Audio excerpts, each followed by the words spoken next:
You hear me now? Can you hear me now? Hello, welcome to day 6. Day 7, I don't know. I can't hear you, John.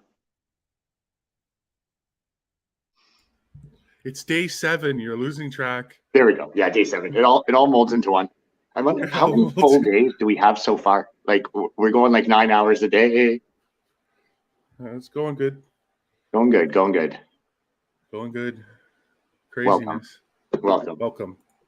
Welcome. You're in the right place. You're doing the right thing. Johnny Rowe, where's Johnny Rowe? Johnny Rowe, I saw him posting on Facebook this morning. Where'd he go? He's probably in a canoe. He's probably in a canoe up the creek with a paddle at least. Yeah. So exactly. Actually, chat, we have some really good news. Let's let some people get in here and we'll share some great news that broke yesterday. You know what I'm going to talk about, don't you, Daisy? You know exactly what we're going to talk about. All these posts go up private for some reason. I got to change them to public. Yeah, it's amazing. So let's just let people get in here. Messy. There we go. Let's let people get in here, and then we'll tell them the good news. And we are live.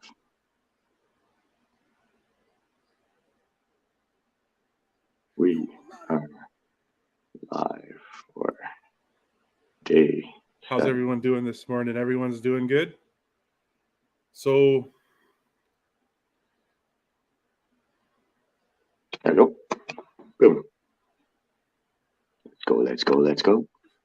So you may have heard by now, everyone, that the charges against Walter Brian Dirksen, the trucker who never left, have been stayed.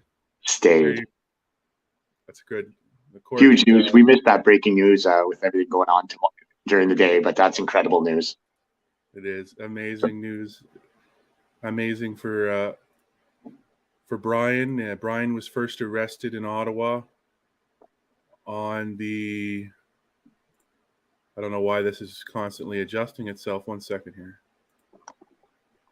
Okay, so Brian was first arrested in Ottawa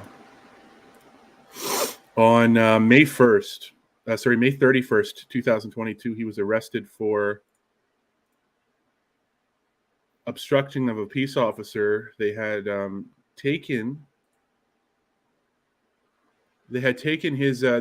to confront him because his protest display, he had been protesting consistently, obviously every day, really, almost, for weeks. So he was a trucker in the Freedom Convoy. He came from BC.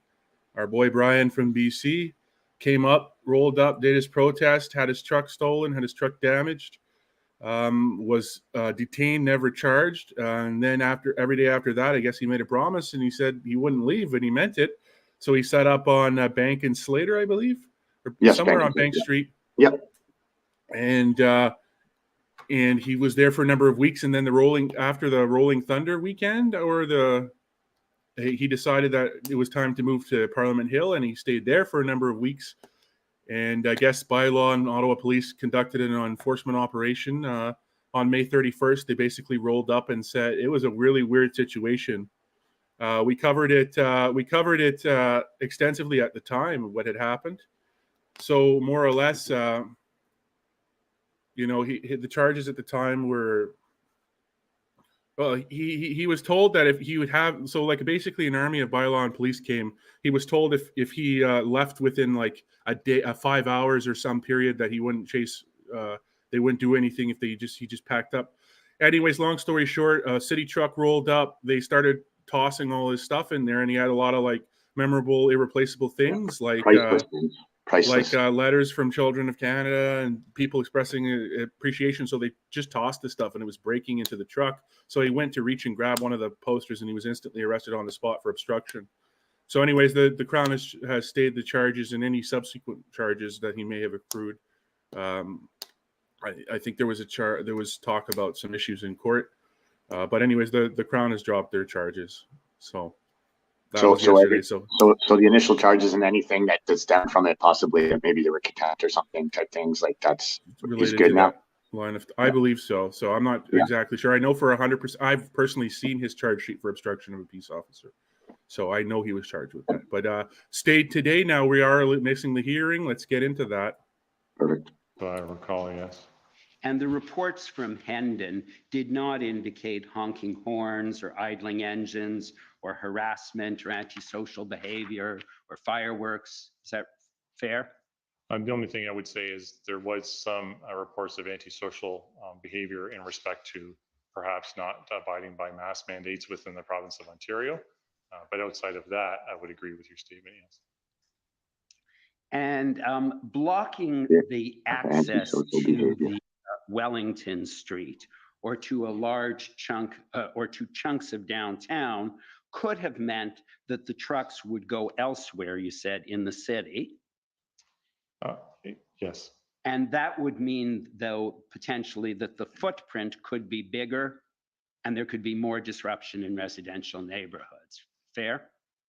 Certainly, it's a large city, so wherever the trucks are going to park, there's going to be disruption wherever they tend to park, for sure. And because peaceful protest is lawful, and because of the need to take a measured approach, the OPP, as I understand it, is a huge proponent of the use of PLTs. We very much are, yes. They connect with groups, they get contacts, they form relationships. Correct. And in fact, the OPP PLTs here did have their PLTs connect with the protesters well prior to arrival, correct? Yes, many of the convoy organizers, they connected when they arrived within the province of Ontario. And those PLT who were in contact with the protesters were not, I take it, telling them the message, you better not come to Ottawa, you're not welcome, right? They were trying to establish relationships because they understood it to be a peaceful protest. Correct. Many times our PLTs will message what you stated, but also message the importance of understanding the law. Sometimes they'll educate them on the law and make sure they understand, you know, when you attend, this is what the expectation is, this is what the laws will be in relation to your behavior. So many times PLT will be part of that messaging to make sure that all participants are aware of their responsibilities and expectations of their behaviors. And in fact, consistent with that role, the PLTs assisted the convoy in arriving safely in Ottawa. I would agree, just through conversation that allowed more structured movement of vehicles, which made things ultimately safer. I would agree with that. And I think you said you'd read the Hendon reports and you became involved, if I have that right, on January 24th as the OPP's strategic commander in charge of policing. Yes, I became the strategic commander in charge of the OPP's portion of the event, which was what we saw at that time as a traffic event involving the vehicles traveling through our jurisdiction into the city of Ottawa. And you set up an emergency operations center that involved traffic, communications, PLTs. Correct. And the plan focused on traffic along the highways from the convoy, correct? It focused on the traffic and also what impacts they may have in the communities that they overnighted in. And the 400 series of highways, I believe you said, the OPP has jurisdiction on. That's correct. And that is the 417, of course, leads directly into Ottawa downtown, correct? It's the becomes the Queensway in Yes. Ottawa. And what you and your team did, as I understand it, was ensure that there was a safe flow of traffic and that they could arrive safely. And you and your team took steps to coordinate planning of that with the Ottawa Police. That's correct. And so you liaised with Deputy Chief Bell. Yes. And he was cooperative in your interactions with him? Very much so. We agreed that our traffic inspectors would connect with each other and they would do the bulk of the work to do the coordination. And so you had an inspector, I believe her name was Dawn Ferguson, and you had a staff sergeant, Lisa Nicholson, coordinate with the Ottawa Police. Correct. Lisa Nicholas was her last name, but they helped coordinate, yes. And Inspector Ferguson, we have a lot of Fergusons in this case, but Inspector Don Ferguson of the OPP was the officer assigned to be the representative of the OPP. And then I understand she worked with the OPS and others at the NCRCC, correct? That's correct. And she was there as of January 25th, so a few days before the protesters arrived. Sounds accurate. And Staff Sergeant Nicholson, did you say? Nicholas. Nicholas, I'm sorry, was placed at a separate OPS command center outside of, out with the Ottawa Police. Is that correct? Yes, I believe Staff Sergeant Nicholas, she kind of moved between the two locations. There was kind of a traffic hub that had MTO cameras that Staff Sergeant Nicholas would work with our MTO partners and our police partners at. And she would also make her way over to the NCRCC as well. So she kind of worked in both locations. And she assisted Inspector Ferguson. She did. Inspector Ferguson relied on some assistance from Staff Sergeant Nicholas, so she helped assist her in So Daisy, I'm going to need you to And take the point on OPP, commentary because I've worked got with to the edit the summary video OPS from yesterday. to Still. control Highway 17 coming into Ottawa and make sure that you didn't have blockades on the highway. That's correct. And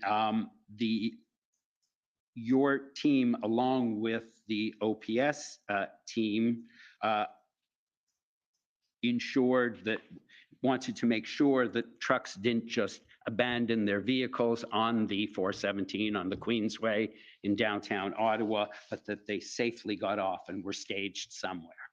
Correct. And we wanted, obviously, when we talk about safety, it's not just safety of the convoy participants, it's safety of the motoring public who are using the highway. And we didn't close the highway. So the highway was open to normal traffic. So we had to make sure that we were ensuring the safety of the general motoring public as well. One of the things, and I can turn up the document if you need it, but I think you said this yesterday, was you talked about Chief Slowly on the weekend of the February 5th weekend, the 4th, 5th, wanting to, and again, I think the following weekend as well, wanting to shut down all the 417 off ramps. Do you recall that? Do you recall that?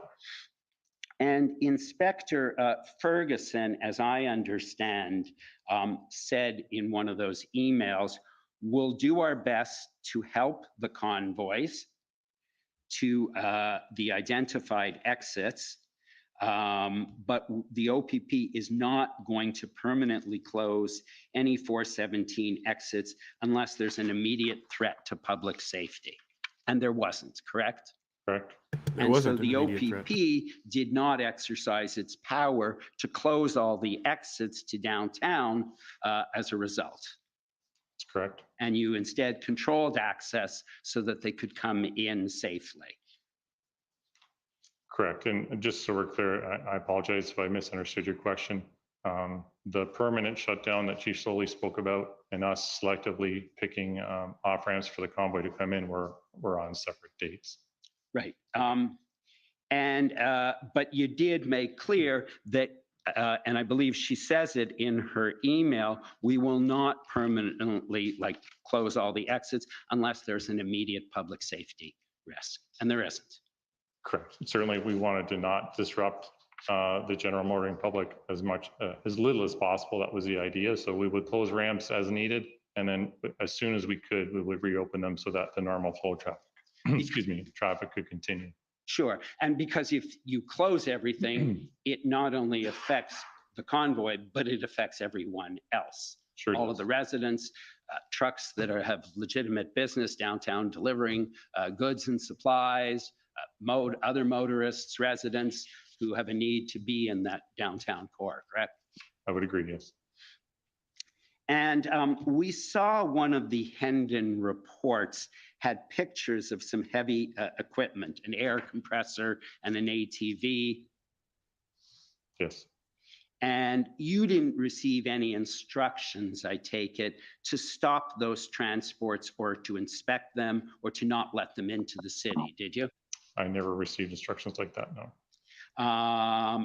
And some of those, and there were only a couple of pieces of heavy equipment that we saw, correct? Correct.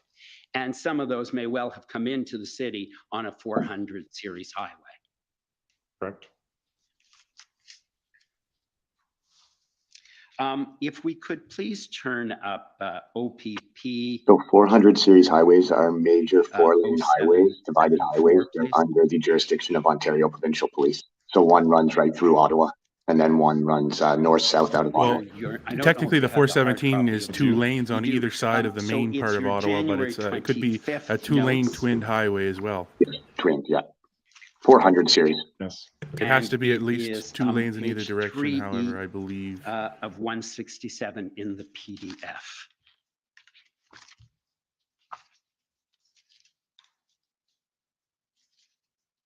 And at some part, I don't think it's technically twinned. Like, I don't think the part through Ottawa is And technically so this twinned, is but January it is a multi-lane 21st. divided highway in Divided highway, either yeah. direction. January 25th, I apologize.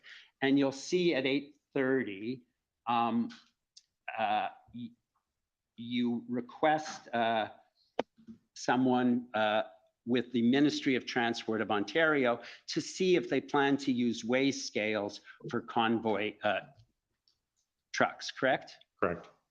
Trying to catch them in the chicken coop. MTO has no plans to do so, Correct. correct? Correct.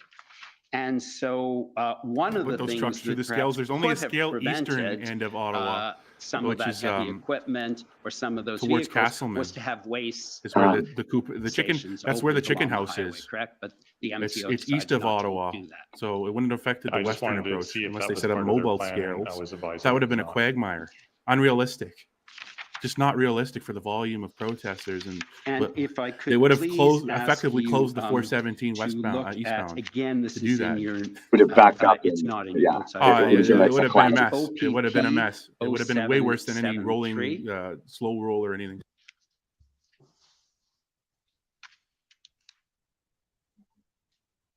I have a good video of after, it might have been around Rolling Thunder. It could have been the Dutch farmers protest, but where OPP had all the highway exits closed coming into downtown. Thanks. That's, More recently. as you recall, is the will say statement that you prepared, I believe, in March of 2022. Correct. And so you prepared that at the time when the events were pretty clear in your mind. You just finished dealing with the convoy, correct? Correct. And you'd read the Hendon reports back in January, correct? I did. And so if we could please look at page 2 of that of the PDF of that. And on the third bullet, you indicate it became clear on January 29th that many of the convoy participants had plans to stay for a long period of time. And the convoy had attracted thousands to the downtown core, correct? Yes. And then if we also look, if we could scroll down to the bottom of the page. Sorry, just go up a bit.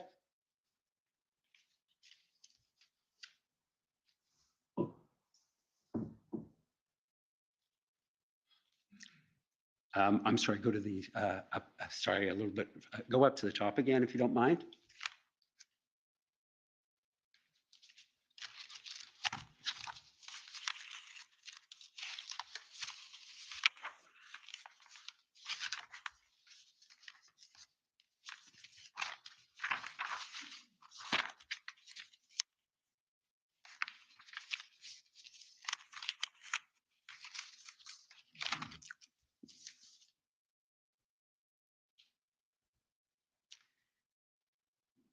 And sorry, if you could go to the following page as well. Yeah, just a little bit higher. Thank you very much. You'll see in the bullet that we have on the screen, on February 2nd, it then became clear that this event was no longer a traffic-related event, correct? Correct.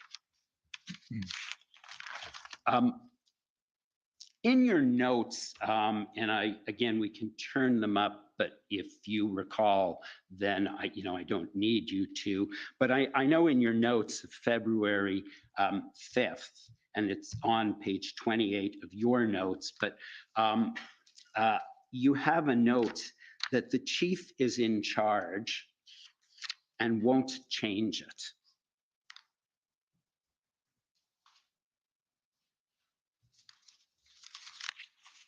I'm sorry, you said page 28? I thought it was, I was trying to also give you your, but I'll.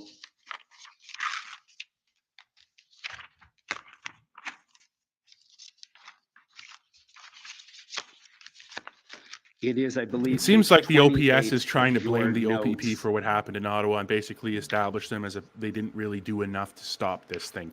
A protest is a protest Which is a is protest. February 5th, The OPP seems to have made their position very clear. and it is on page All the 20. They weren't turmoil. going to stop it the unless there second was an immediate threat to page. public Yeah. safety, which An, as they an said there actual wasn't. emergency.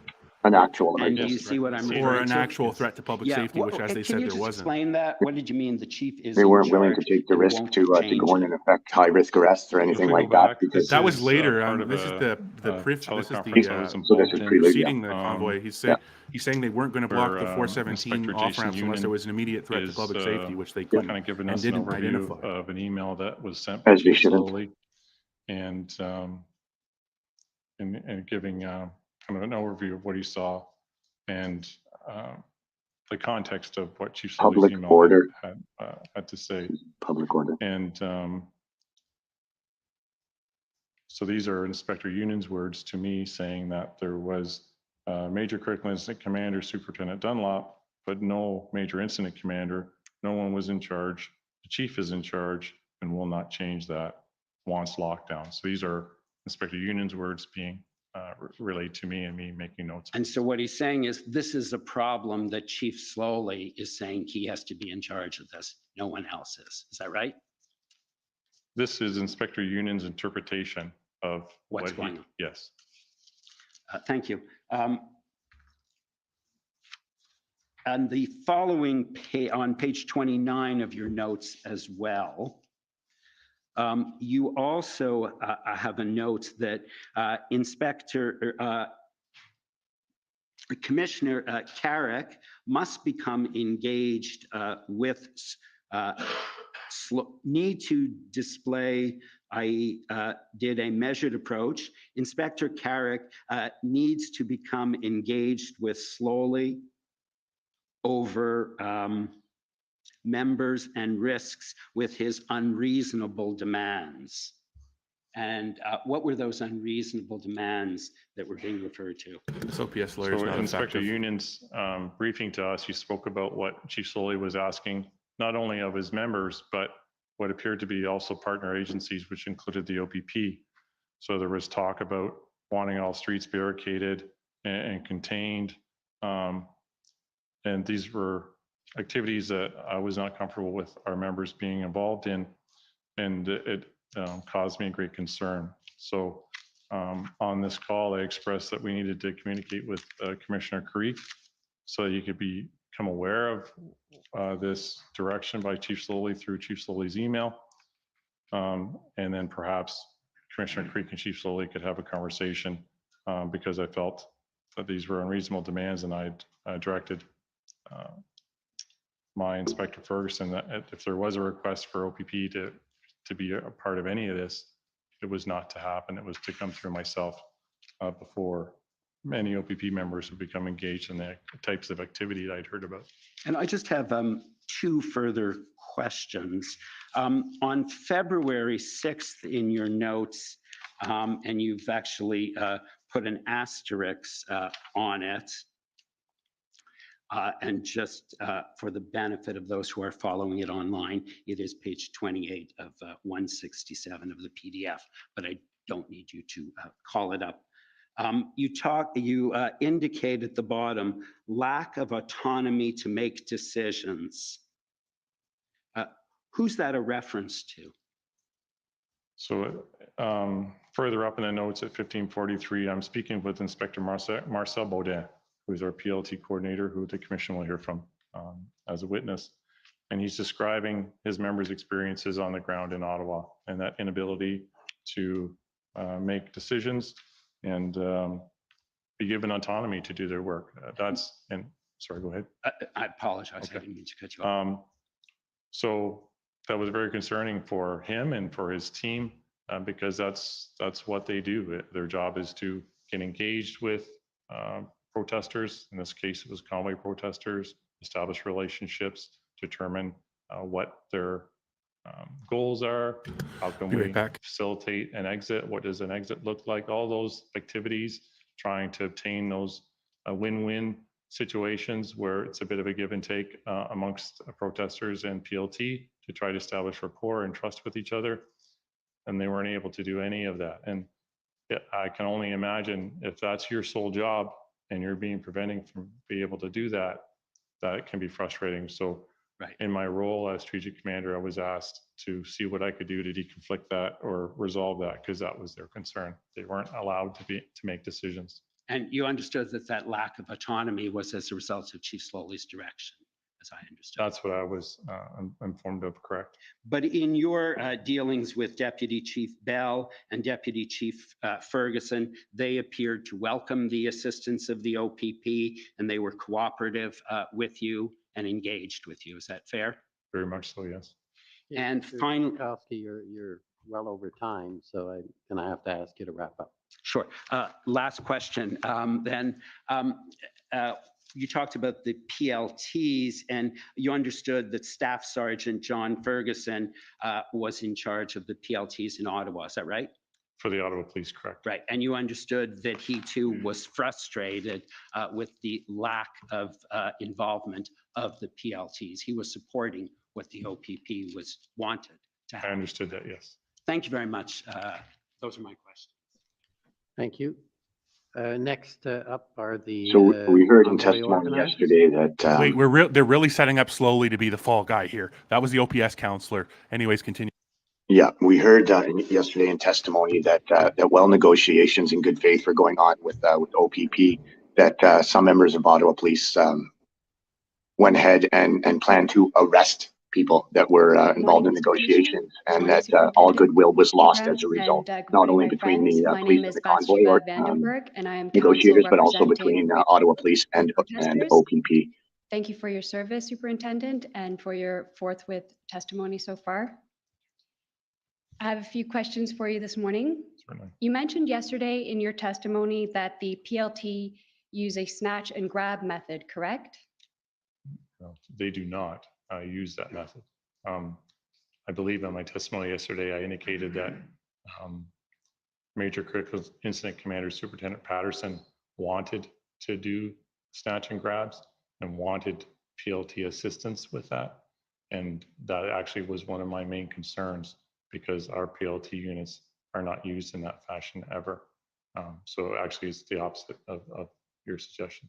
So you can confirm that the method of snatch and grab was not used between February 6th and 10th of 2002 to 2022 rather? Oh no, I can't confirm that. Those operations would have been done by Ottawa Police Service if they did them. OPP would not use My that purpose in snatch and grab method. communicating to Superintendent Patterson was if him and his service wished to do that, there would be no OPP support in doing so. They may have occurred, but if they did occur, they would have been done by the Ottawa Police Service without OPP member participation. I want to speak with you about what snatch and grab means. You agree that it means police officers lined up in a horizontal line and in their riot gear, right? That's not how I see it. Snatch and grab is not a policing term, to be honest, that I'm familiar with as far as a technique that we're taught or instructed on. When I heard Superintendent Patterson explain that, he didn't explain it in great detail. I pictured in my mind it was trying to locate certain individual persons who may have reasonable grounds to be arrested, and essentially when they're located, grab them off the street wherever they're located and arrest them under those authorities. That's how I viewed what snatch and grab was. I did not view it as a group activity. It was more an individual activity. You would agree, though, that it does involve grabbing protesters, is that correct? No, well, no, I mean, the individual person may be a protester themselves, but I just, I pictured an operation where officers are going out looking for one particular person or persons on a list, but not. That was discussed together yesterday. in a group. And if an opportunity arose, they would effect an arrest of that singular person. There was talk of plans to go in and arrest specific Thank you. convoy-related organizers or Was this method, participants. to the best of your knowledge, To used send a after the message. Emergencies Act was Who is this invoked? counselor? She's completely can't, like she didn't even I know. can't She speak thought to we that were in because I wasn't, 2002. connected Who with is the this Ottawa person? Police operation. Please Yeah, tell I me know. this is At for the that I was government. talking over it, sorry. You mentioned in your testimony yesterday that you only found out about the creation of the red zone on February 17th. Is that correct? I believe that's correct through media that was posted on Ottawa Police Twitter and some media releases that were released by Ottawa Police where they spoke about the formation of this red zone. She really doesn't know what she's Is talking it true about. that like, you also found out on the same date of February 17th that there would be 900 officers reporting at 6 a.m. the following morning, Friday morning, February 18th for deployment? So yeah, yes, but if I could expand on that answer a little bit to add some context to it. So the evening, the date was February 19th, you're indicating? In the evening of the February 17th, that you 17th. found out that at Right. 6 a.m. the next morning on February 18th, that there'd be 900 I officers. believe the deployed. 17th was a Thursday, am I correct? The 17th was a Thursday evening, Correct. that's correct. So the next date was a planned large public order unit deployment, which was the first time we would have seen a large number of public order unit members on the street. And my people's role, the people I was in control of, would be to be at traffic points to help contain and control any ground that public order units were able to clear. And And that was late my that evening, observation I too. believe it was around 10 o'clock, 50 RCMP members attended our OPP command post and indicated that they were reporting to our location starting the next morning along with Ottawa Police. And that was concerning to me only because I was already deploying close to 500 to 600 of my own members. And if we added Ottawa Police and RCMP, that would be 900 members. And we would not physically be able to get that many members onto the street in time to support the operation that was planned for the next day. So was it, in your professional opinion, that there was insufficient time to properly brief these 900 police officers prior to them being deployed on the ground? There would not have been sufficient time to brief them and get them on the ground. So that's why that evening as a team, I gathered my incident commander, Ottawa Police Service supervisors were on our command post helping us with telecommunications. And I gathered them in a group and we all said, we have to solve this problem because we're literally hours away from a major operation. So collaboratively and together, we all agreed on a solution so that we did not have to deal with that issue the next morning. And we were able to get officers deployed in a reasonable amount of time. Was the name of this major Operation Takedown? I was never aware of what the public order unit operation name was. I just knew that there was a public order operation happening the next morning, but I wasn't familiar with the name of it.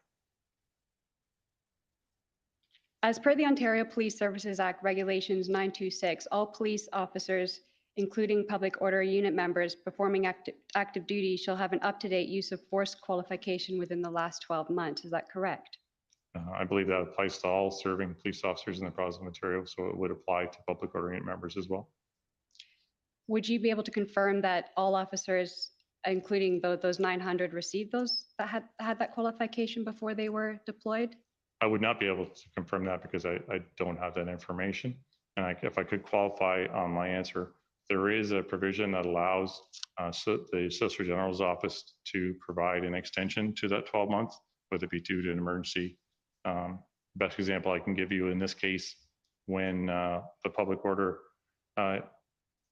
process started, we had a large influx of OPP members come to the city of Ottawa. I had an additional almost over 400 officers come to the city.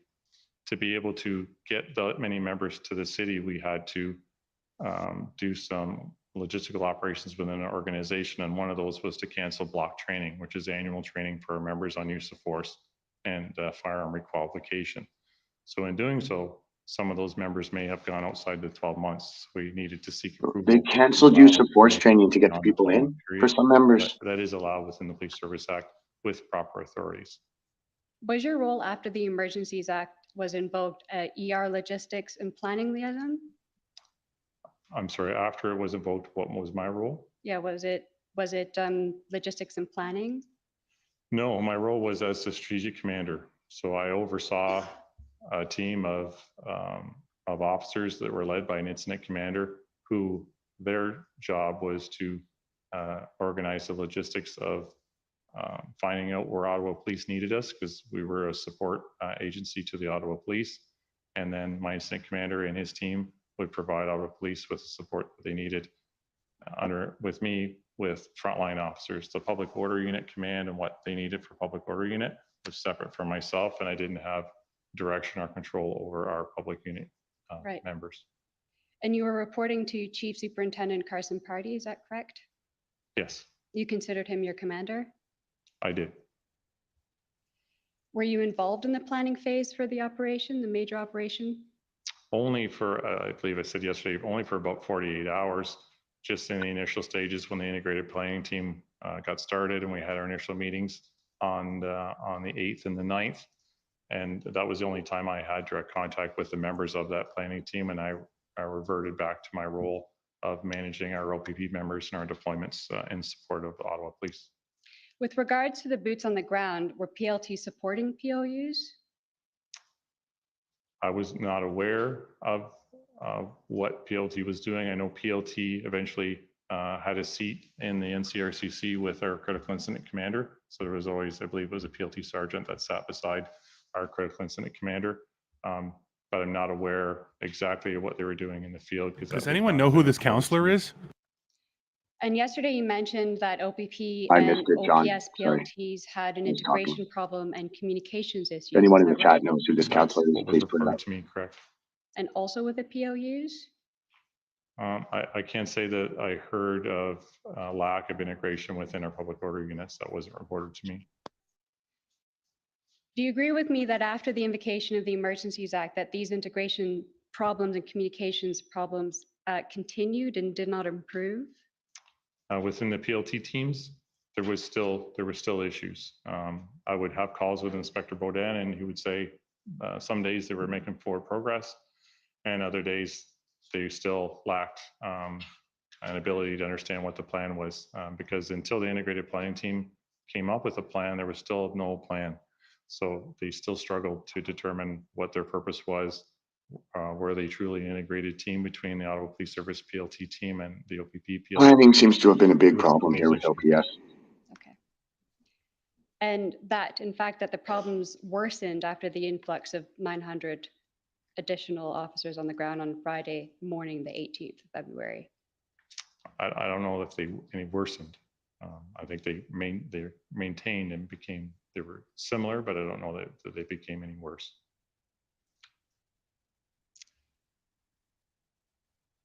Would you agree with me that due to the lack of integration and communication problems, that would lead to a problem ultimately in decision-making throughout the major operations? Certainly. The information that PLT is able to provide and tell us about conversations they're having with convoy organizers and exit plans, or what the intent of the organizers are, is very important in forming operational plans of how we're going to approach a protest. So being unable to get that information has an impact, yes, in a negative way. And when I mentioned major operation, I mean after the invocation of the Emergencies Act. So, yeah, though I consider it one giant operation, and the lack of communication had impacts all along, from invocation period prior to and during. If it didn't improve after the invocation of the Emergencies Act, would you agree that it got worse? I can't say it got worse. It just seemed to be a similar theme throughout my time as strategic commander. As I continued to hear the lack of communication, the lack of integration was a common theme. It didn't seem to increase through one day or the other, whether prior to February 14th or after. It seemed to be a similar theme throughout. And the final phase after this major operation, after the invocation of the Emergencies Act, was called the maintenance phase. Is that correct? I recall that name being used. It was a phrase meant to maintain and hold ground that public order unit members were able to clear streets, intersections, those types of things. Do you agree that every officer who draws their firearm in the presence of public and uses weapons or improvised weapon other than a firearm on another person, or uses physical force on a person that results in an injury to that person requiring medical attention shall complete a use of force report prior to the end of duty? I can only speak to the OPP. There is a use of force reporting requirement. I apologize. I'm Okay, not she's counsel for certain the on convoy. timelines of when. Yes, it shall be done. Bathsheba Vanderberg is his If name, it is were her name. within a Bathsheba certain number of Vanderberg, days, I'd have to and review she's the convoy the counsel. legislation. So unfortunately, I can't give you the exact answer on that. But I tried to follow all what you were speaking about, but from what I've heard you say, it seems to check all the boxes that are related to our members when they have to fill out use of force reports. And all the occasions you mentioned, from what I recall hearing, fit those needs to have a use of force report Well, submitted. timelines aside, were any of those use of force reports completed after the major operations, after the invocation of the Emergencies Act? I'm not aware. Yesterday, you mentioned that you listened and you watched Superintendent Morris's testimony yesterday. Is that correct? You mentioned that yesterday in your testimony I'd that seen you parts of watched. his testimony, yes. And do you agree with it? I don't disagree with many of the things that Superintendent Morris said. It was his testimony and it was consistent with our organizational values and his public provincial intelligence bureau mandates. Thank you. Those are all my questions. And thank you again for your service. Thank you. Thank you. Next, I'd call on the Government of Canada.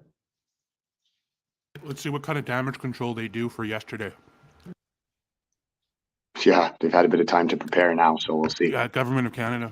Thank you. Superintendent Abrams, my Oh, name is my. Brendan Vindian. I didn't Oh, here we expect go. this. Lawyers for the I didn't Government of expect him to Canada. be the I just one. have a few questions for you about your testimony yesterday. Yeah, this goes. You described yesterday at some length a difference of view or approach between yourself or members of your team at the OPP and Chief Slowly and some of those working under him at the OPS about the importance in this scenario of PLT techniques, right? Correct. And in particular, you described or you relayed information upwards about a significant dispute that had arisen about the arrest of those who were removing gas cans from the Coventry Road encampment.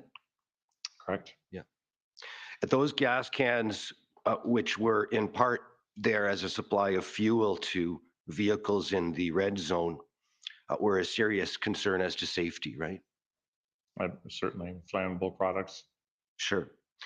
And their use as a supply was also a concern about its supporting the continued entrenchment of the trucks in the downtown core, right? Sure. Sure. The OPP PLT and some of the OPS BLT members as well, I take it, were concerned that the trust that had been invested by them and by the protesters at that Coventry Road site had been disrupted or even destroyed by the arrests that were that occurred, right? That was their concern, yes. Yeah. And some of the PLT team members felt extremely demoralized and as though their work had been set back by days or even longer. Correct. Some days had already been invested, I take it, in building those relationships with the Coventry Road encampment participants. As I understand it, yes. And I think that the flashpoint for that disagreement, as we saw from the documents, was on or around February the 8th. Does that accord with your recollection? It seems accurate, yeah. And so by February the 8th, the convoy had been ongoing in the downtown part of Ottawa for approximately 11 days, running from January the 29th. It seems accurate, yes. And now it would take several more days in the view of the PLT team to get back to that point, if not longer, right? That was what they felt a worst case scenario would look like. They were certainly hoping it wouldn't take that many days, but that was their concern. In negotiating with the participants in the fashion that the PLT units do, is it fair to say that some are more susceptible to being reasoned with than others? Are people more, are some people more easy to reason with than others? Is that what you're saying? Yes, I would say that's an accurate statement, yes. sure. And if I just want to call up a document, OPS 30-10383.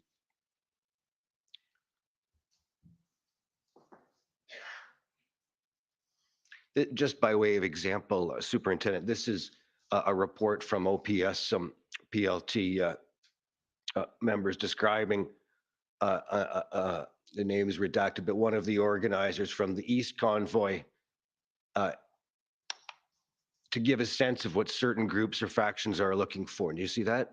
I do. And he's indicating that this individual wants a meeting with the Governor General and the Prime Minister and the Speaker of the Senate, right? That's how it appears.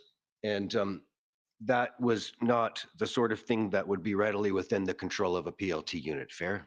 Correct. Yes, that's fair. And so this would be an example of someone who's more difficult, at least by appearances at least, to come to a deal with, so to speak, to resolve situation peacefully. Is that fair?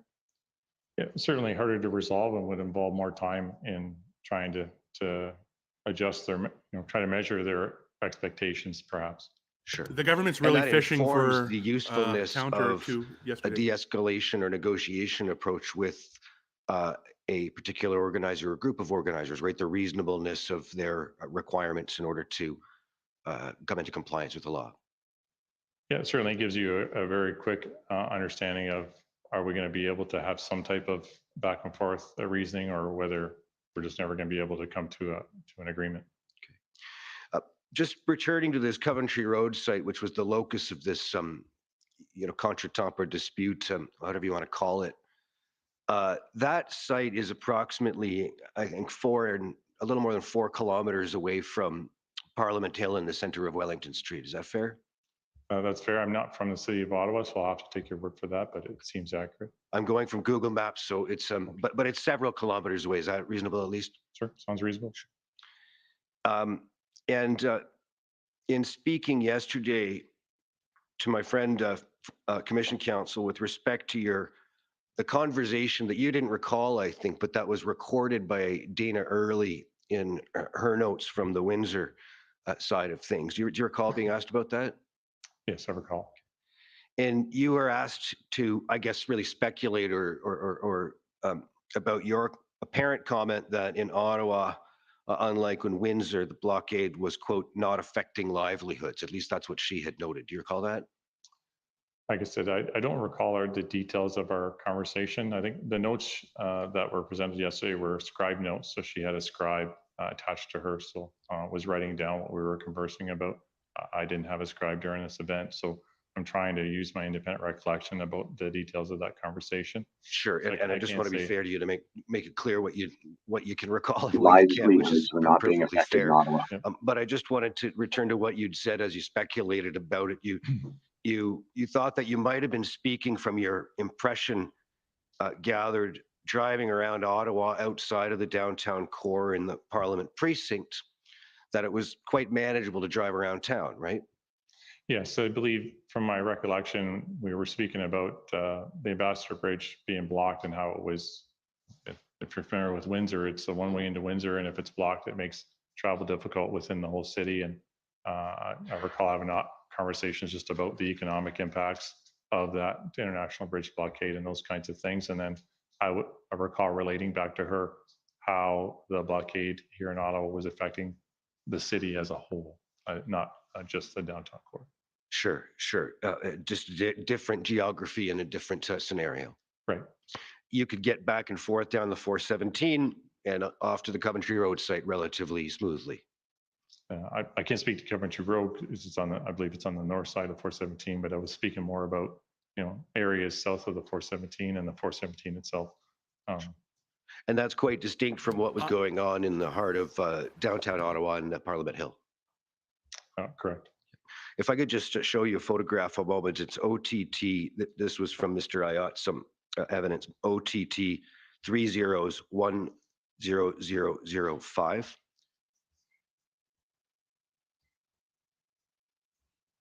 And it'll be page 37.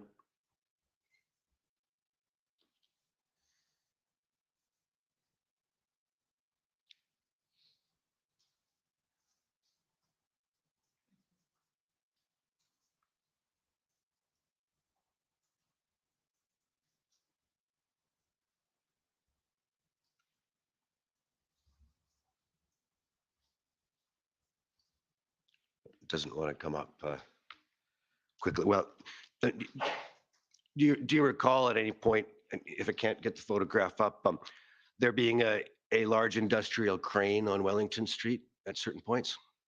They're talking I about believe it was Boom the one Truck that had the Ben. large Canadian flag. They're talking about it Boom was Truck extended Ben. with a flag And the on giant top of it. Canadian Yes. flag. I recall seeing That flag has visuals of never that, been yes. returned. That was a And gift. that That was somebody industrial crane, gifted it. for It was. It example, actually flown on presented the a potential center for block. It's a center serious block danger to flag persons or property if that it were to someone be gave to Ben. misused, right? I would agree with Really? that statement, That's yes. incredible And piece of there was information. also like the that. presence, again, not on Coventry Road, but in the parliamentary precinct and on Wellington Street of an uncontrolled and unknown quantities of gas or diesel fuel there as well, right? Yeah, yes, there was fuel in that area. And just as in the Coventry Road area, those can explode and cause serious fires in that downtown sector of Ottawa as well, if they're to be set alight, right? Certainly. But that never happened, and there was no ever credible I want to information come that it was back now going to to happen. the difference of Just view about PLTs. hypothetical. You It told didn't us Some happen. butt for yesterday that candies in and nuts. fairness to Chief Here's some butt Slowly, for candies and nuts. People you know, use in the gas to characterizing the sustain difference of themselves, view, to that he stay may have been alive in taking negative quite a 30 high level degrees Celsius and perspective run their car heaters. in his preference That's by what they used it February for, 8th to not to make enforce through improvised public devices. order The operations in suggestions preference to are investing in the comical PLT and not based engagements, in right? law or fact. That seemed to be the case, and yes. And you appreciate that if Chief Slowly's perspective may have been high level, that the perspective at the political level would probably have been at an even higher level. Is that fair? I can't speculate on the political context. Okay, is it fair to say that the differences of opinion and the disagreements or even arguments amongst the participants in the policing operations from OPP, OPS, and later the RCMP, that these were operational in nature? I would agree. Yes, I would agree. And these kinds of operational disagreements are not typically brought to the awareness of the political level, fair?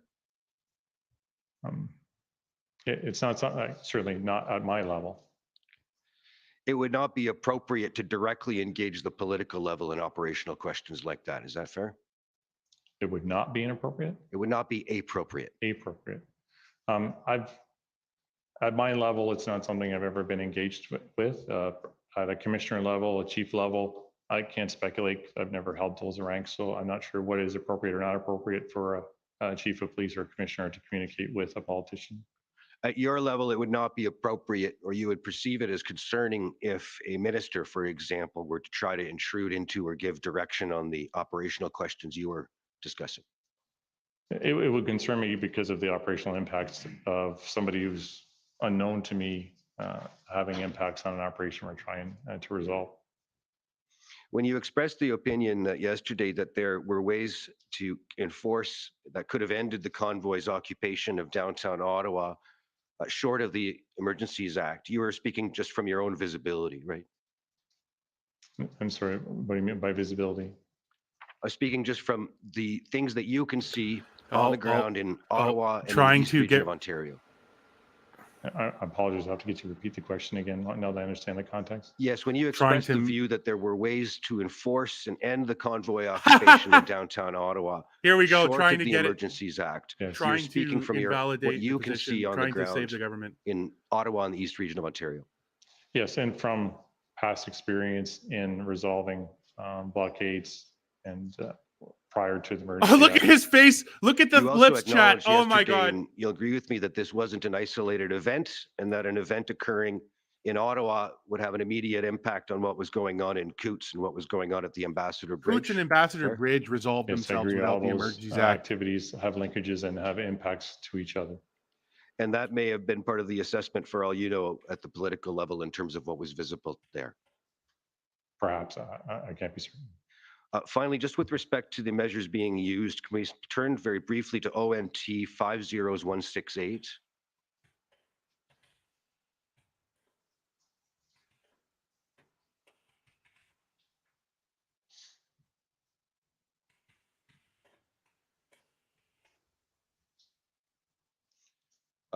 You see, this is a form letter from Commissioner Carrick to all identified towing companies. Do you see that? I do see it. And if you just scroll down the page, you'll see that this is indicates, sorry, maybe not that far down, just go back up. This provides the guidelines for the requirement of towing to be provided by towing guy is companies under the floundering. emergency measures regulations, right? Okay, it seems to be that's the topic of the memo, yes. How many times did And he that fish for the you'll answer agree he with me wanted was there, eh, used John? by the OPP Yeah, he to tried so require hard. towing companies to supply services. It seems to be that I was not involved in that part of the operation, so. Okay, fair enough. If we could go to OPP 403660.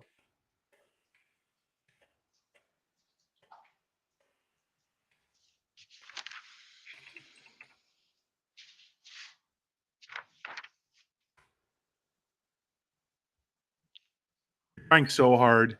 They're Do you trying see this so as a notice hard. to demonstration participants from February the 17th? Yes, I see that. And this was distributed by the teams on the ground, including members of the OPP, to protesters to warn them of the legal consequences of remaining in the red zone, right? Yes.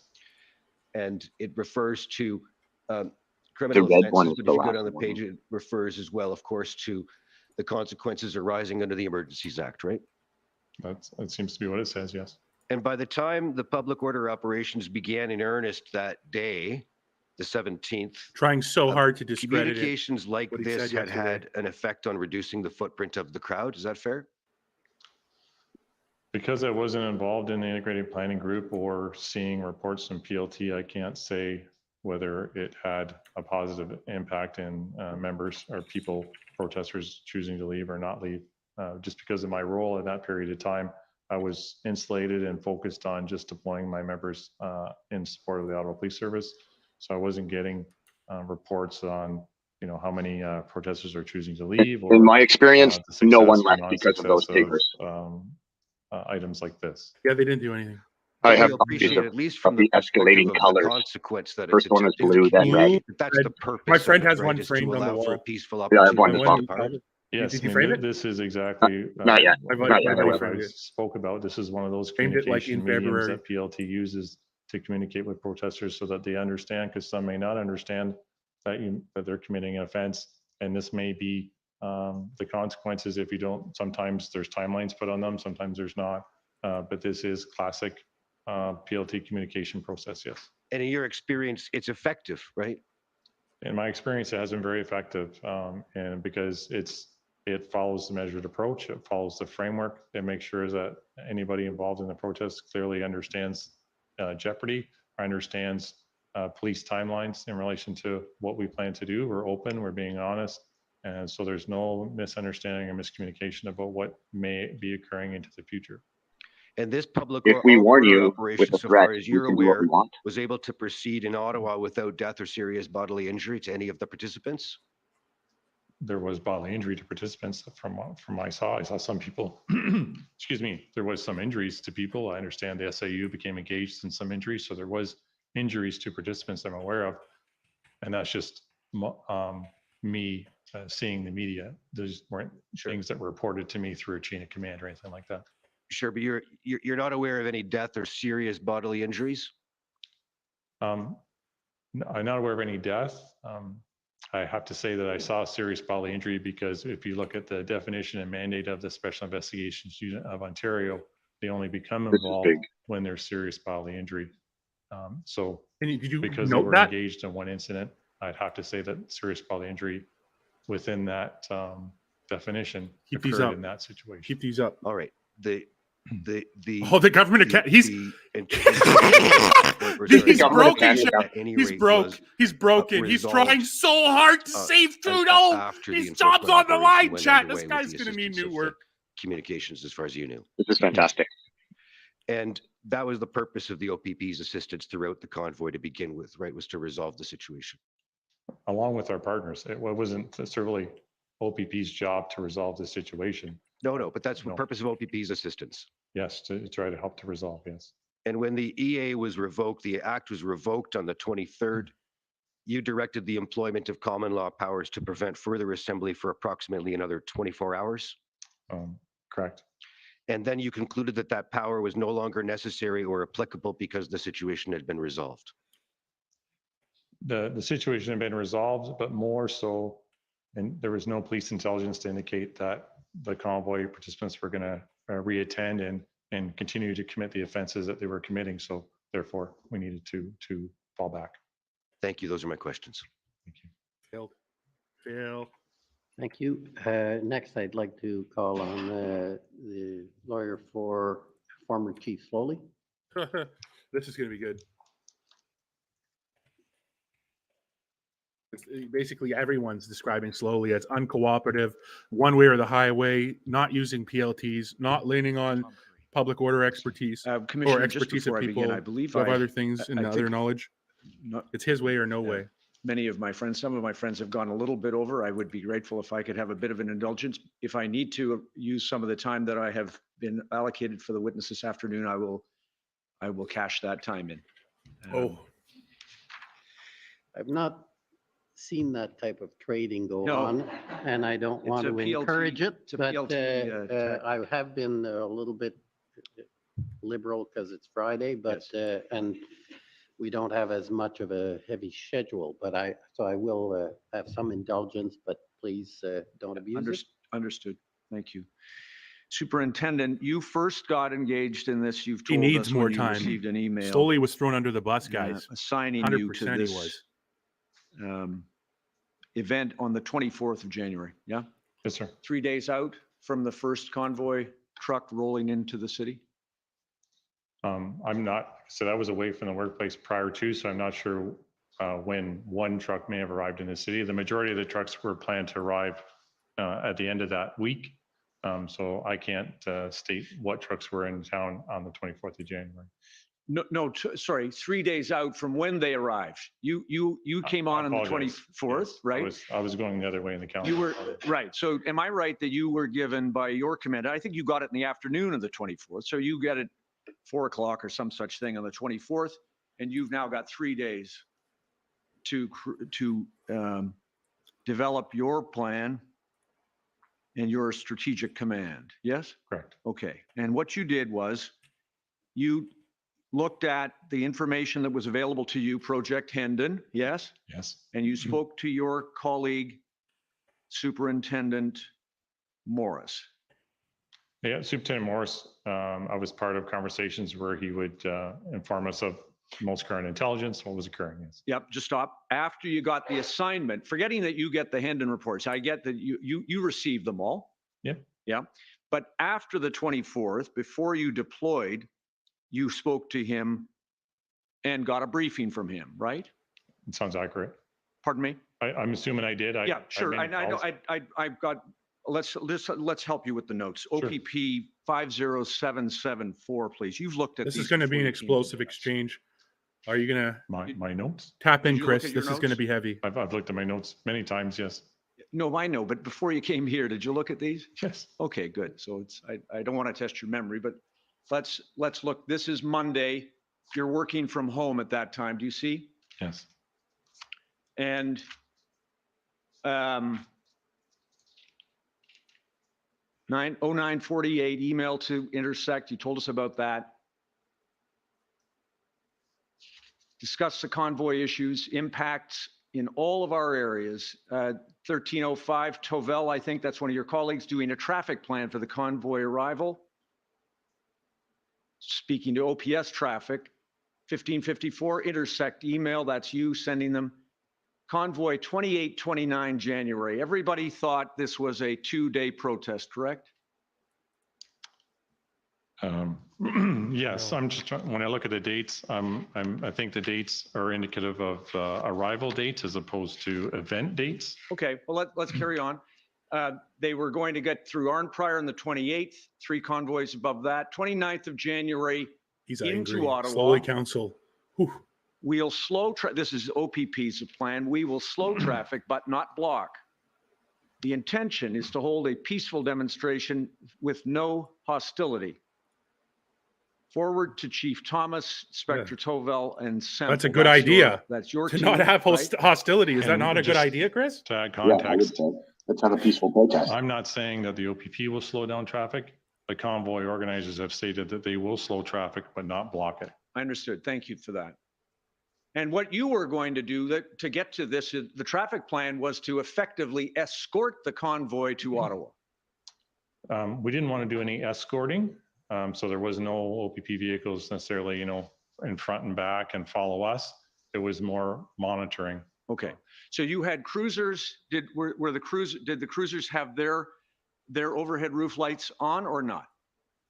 I can't be 100% whether they did or not. We would not put emergency lights activated or not that deep into an operational plan. That would be left to the officer's discretion of how they feel they need to do it on the side of the road. So sometimes if protesters sympathetic were on the side of the highway supporting the convoy as it went by, you might have had, a cruiser might have had to use their emergency lights in that situation, for example. Correct. But you had cruisers in and around the convoy as it, from the time it crossed the Manitoba border until you handed them off to Ottawa, correct? Correct. How many cruisers? I can't articulate a number. Be more than, I mean, what, from your experience, we've got a train down many kilometers long. Do you imagine that it is 10 units, Yes, I'm trying to 20 units? recall the operational plan if it listed the traffic units, but I would say at least 15 to 20 units would be a fair Okay. number, yes. And then just to carry on, 1622, Chief Thomas, email, that's your chief superintendent. Correct. MCIC, something possibly To come over possibly. to come over possibly. Aviation consultant, that's your aviation team, yeah? Yes. And then it says, POIB is of course the Intelligence Bureau. Pat, you spoke with him? No, I didn't Patrick speak to him Morris. that day. I knew that his role and what he was doing was he was engaging with police partners outside of Ontario so that we could have a picture of what was coming across Canada from west to east. Got it. And then finally at 1622, you note that in that conversation, or rather email with your superintendent, your chief superintendent, you were asked to be the strategic superintendent for the event and you went into action. Therefore, effectively the next day, really into action, the next day, the 25th, correct? Correct. 2 days, effectively 2 days before what we understand to be the arrival of some of the first vehicles in Ottawa. Can I show you, or can I ask you to confirm that what you then did was you got your colleagues, your team reporting to you to do a traffic plan, an operations plan for this event, right? Operational plan, yes. And that operational plan, we have it, but that operational plan effectively had OPP monitoring the convoy through Ontario until there was a handoff into Ottawa, correct? Yes, many other regions had similar plans and they were tracking the movements in a similar fashion. Right, And so we had to create our plan, obviously, just for our geographic area. right, East Region. And you then set up some of your own people in your operations center in Ottawa, correct?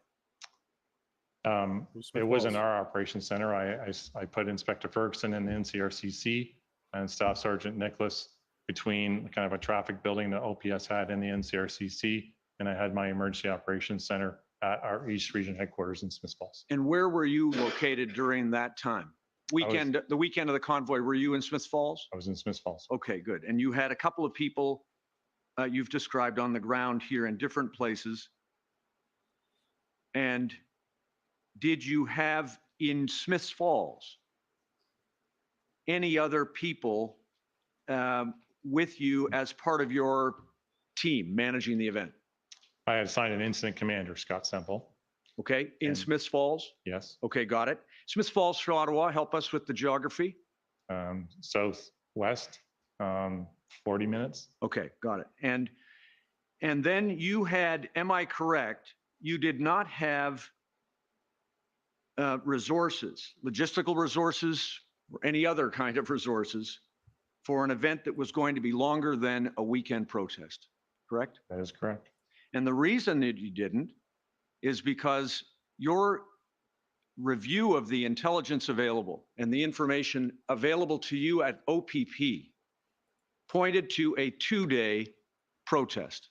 They come, they protest, they leave, right? I wouldn't agree with that. I would Oh, say that he's my not plan being was led, based chat. on my conversations. He's not through gonna be led intercept in calls this. with Ottawa Police, who indicated they were planning for that level of event.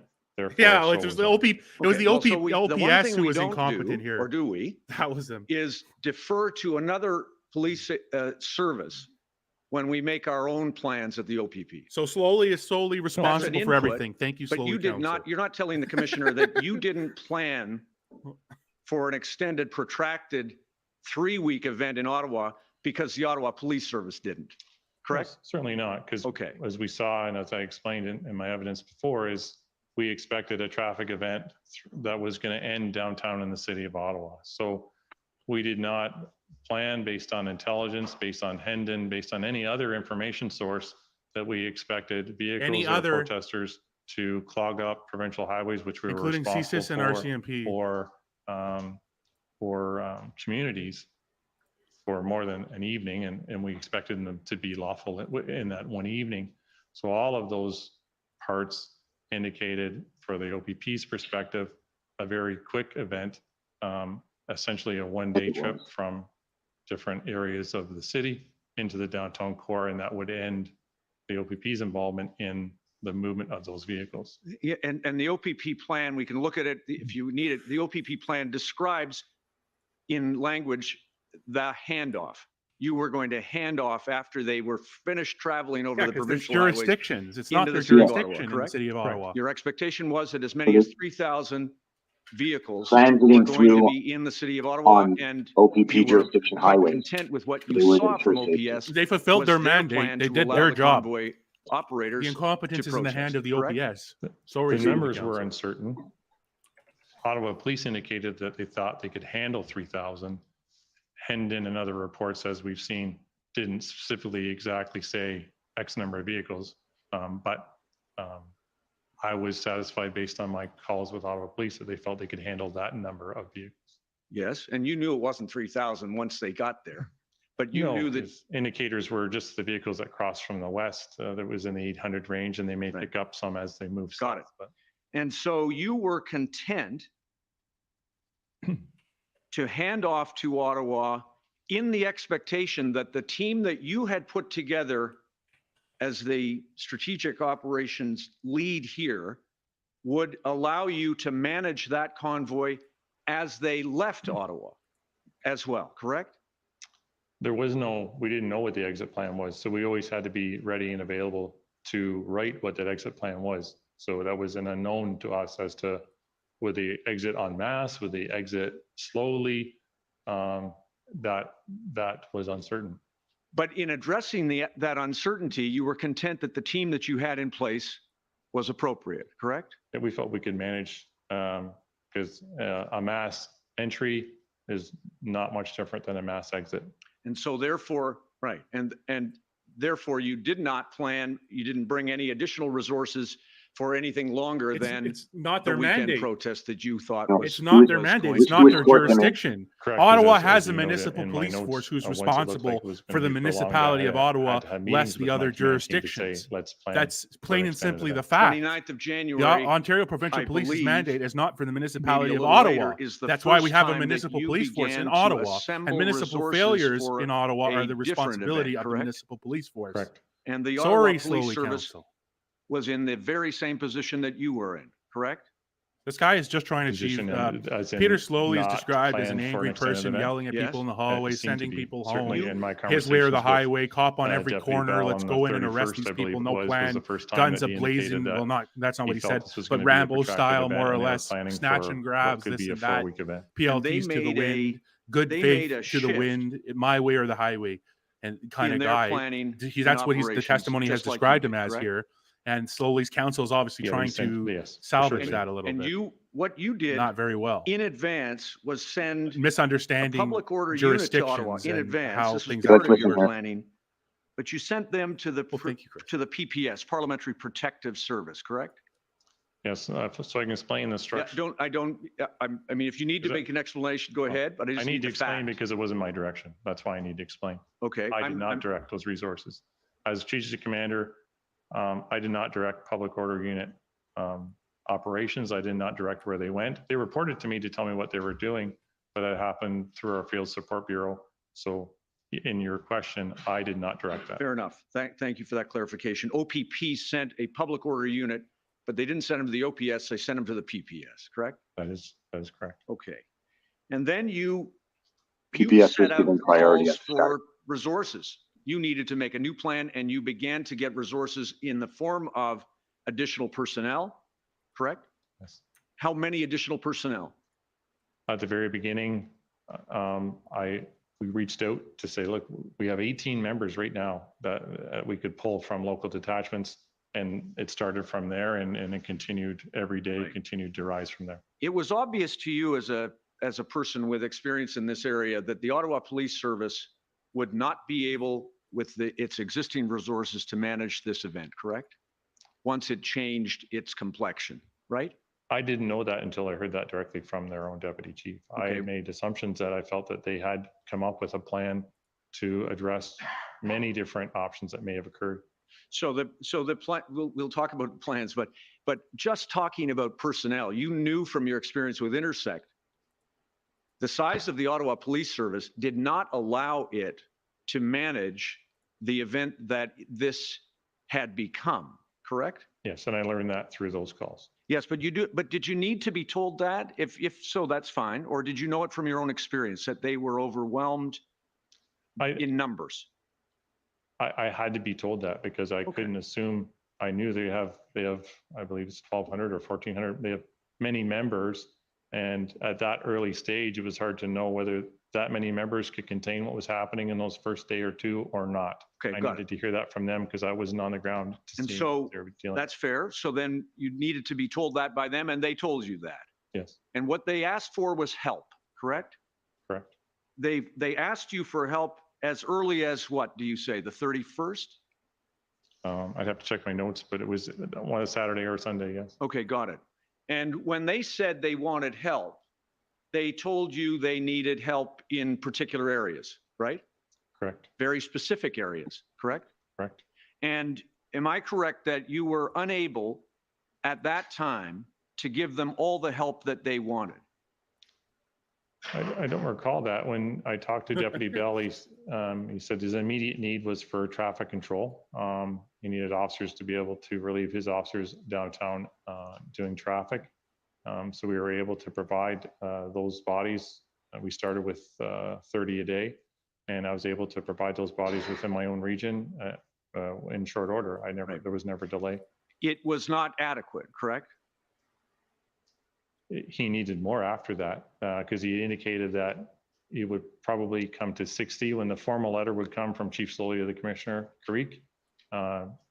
Deputy Chief Bell indicated to me that he felt it would probably be around the 60 number that they would be asking from the OPP from frontline. And then there would be public order section requests and PLT requests as well. Am I right, though, that you were not able to give them the resources they needed when they needed them, correct?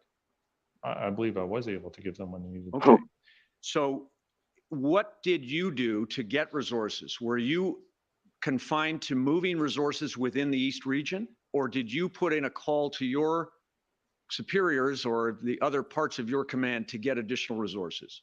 Question. In the early days, I was able to contain it within my own region. I believe on my other evidence I described, we have a regional deployment plan for emergencies such as this. We know how many officers are at each of our 16 detachments. We know who's working each day. And in an emergency, we know how many officers we can ask to leave that area to attend whatever the emergency happens to be. So I relied on that emergency regional deployment plan to gather those resources of 30 a day to assist Ottawa. Once a couple of days goes by and I'm aware that there's going to be an increased ask of 60, then yes, I need to call our emergency operations center, which is based at Aurelia at our general headquarters, which falls under our Field Support Bureau, to then gather provincial resources to assist. Because yes, regionally I wouldn't be able to. When did you first put in a call to the Emergency Resource Center? Once again, I'd have to refer to my So notes, but angry. within probably 3 days to 4 days. Trying to establish that 30 a Ottawa day when it Police was could not clear, handle when the letter situation came on in their own. from it Chief seems. Slowly Yeah. asking for 60. I had to make the phone call to our EOC to say, okay, I need your help to gather resources to come to East Region. And am I correct that you came to the conclusion that 60 a day was not enough? I could only rely on what Ottawa Police said they needed from me. You were told 60 a day was not enough, that they needed many more, correct? As other days went on, that would be communicated to me, say, can you give us more? And we would be able to tell them, yeah, we can probably give you this money more or this money more. And on the you told us about the, first, let me go back. You had never been through anything like this before, correct? Not to this scale. That would be accurate. You've never seen an urban occupation, a protest that had become an protest. occupation, correct? As it was explained to me, this was the largest unplanned deployment of OPP resources in our history. Right, got it. So therefore, in your history, you told us that you'd been through some other blockade situations, but they have not involved the urban environment like this, and obviously the sheer scale of this one was beyond anything you had experienced, right? Yeah, not in my experience. Right? And so when we talk about resources, you were participated in a call, you told us on the 6th of February, Chief Slowly requested his team to make an estimate of the resources they needed, right? Yes, I recall that was a video call, yes. Yes, and you told us that you thought that it was unusual that he told his team to double the number if they thought they needed 100, to double it to 200. You made that comment, correct? Yes, it seemed odd to me, yes. Yes, it didn't seem odd enough to you, though, to record in your notes, right? And I addressed this in my will state is because in the meeting, they were discussing Ottawa Police business. I didn't feel it was appropriate for me to make notes on Ottawa Police operations, so I purposely did not make. You made a lot of notes, Superintendent, about Ottawa Police. You've made notes about rumors and innuendo and what people told you some other guy said, all kinds of times, haven't you? Yeah, just what Trudeau did. I have. In that situation, I purposely chose not to take notes because it seemed inappropriate for me because they were talking about internal Ottawa Police operation matters that I didn't. My purpose to be on the call was to talk about PLT. Okay, so you didn't, so can I put it this way? That whatever Chief Slowly said that you didn't record in your notes, you didn't think it was important enough to imagine that the number that they came back with, 1,800, when they came back 24 hours later with a number, that there was some lack of validity or integrity to that number. Did you? I questioned where the number could have come from in that short period of time. You didn't, yeah. And did you tell Chief Slowly or anyone that you weren't going to take action in respect of their request for resources because you had heard him make a comment to his team that you didn't record in your notes, but that you were going to use to deny them resources that they wanted? I never communicated with Chief Slowly on that, and I never would deny resources. I communicated that to my command, as we spoke about in my testimony to the commissioner, to say this is what I'd heard while you're trying to address operational requests from the Ottawa Police Service. I thought it was important for him and the deputy commissioner to know that this statement was made. This officer is very forward in his what did you testimony. think that was going to do, Superintendent? Did you think that was going to get them the help they needed? Or did you think that was going to cause people to believe that there was no actual number that they needed that had any validity? What did you think you were doing with that? What I was doing was protecting the members of the OPP. What were you? You could let him finish. I'm sorry. Go ahead, Superintendent. How were you protecting the members of the OPP? Because of a large request like that, it was important for me to communicate to my senior command that A, perhaps they're not truly needed based on what I heard, and B, since we have no operational plan yet to send that number of officers into a situation with no real plan on what to do with them was a concern. So that's why I felt it was important to communicate to my command about that. Do you agree with me that it had the effect of causing your people and everybody else to think that what Chief Slowly was asking for to help the citizens of this city and to help the government of Canada and to help his own police service? Thanks Did so you hard. think you were helping him or them?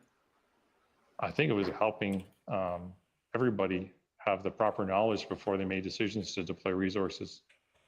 Sure. And so, of course, we now know, don't we, that the 1,800 estimate that his team put together was exactly right. Maybe it was a little under, actually. You know that, don't you? Yes, we've heard those numbers here. Yeah. So it wasn't a rabbit pulled from a hat. And it wasn't a bunch of numbers that were just randomly doubled, was it?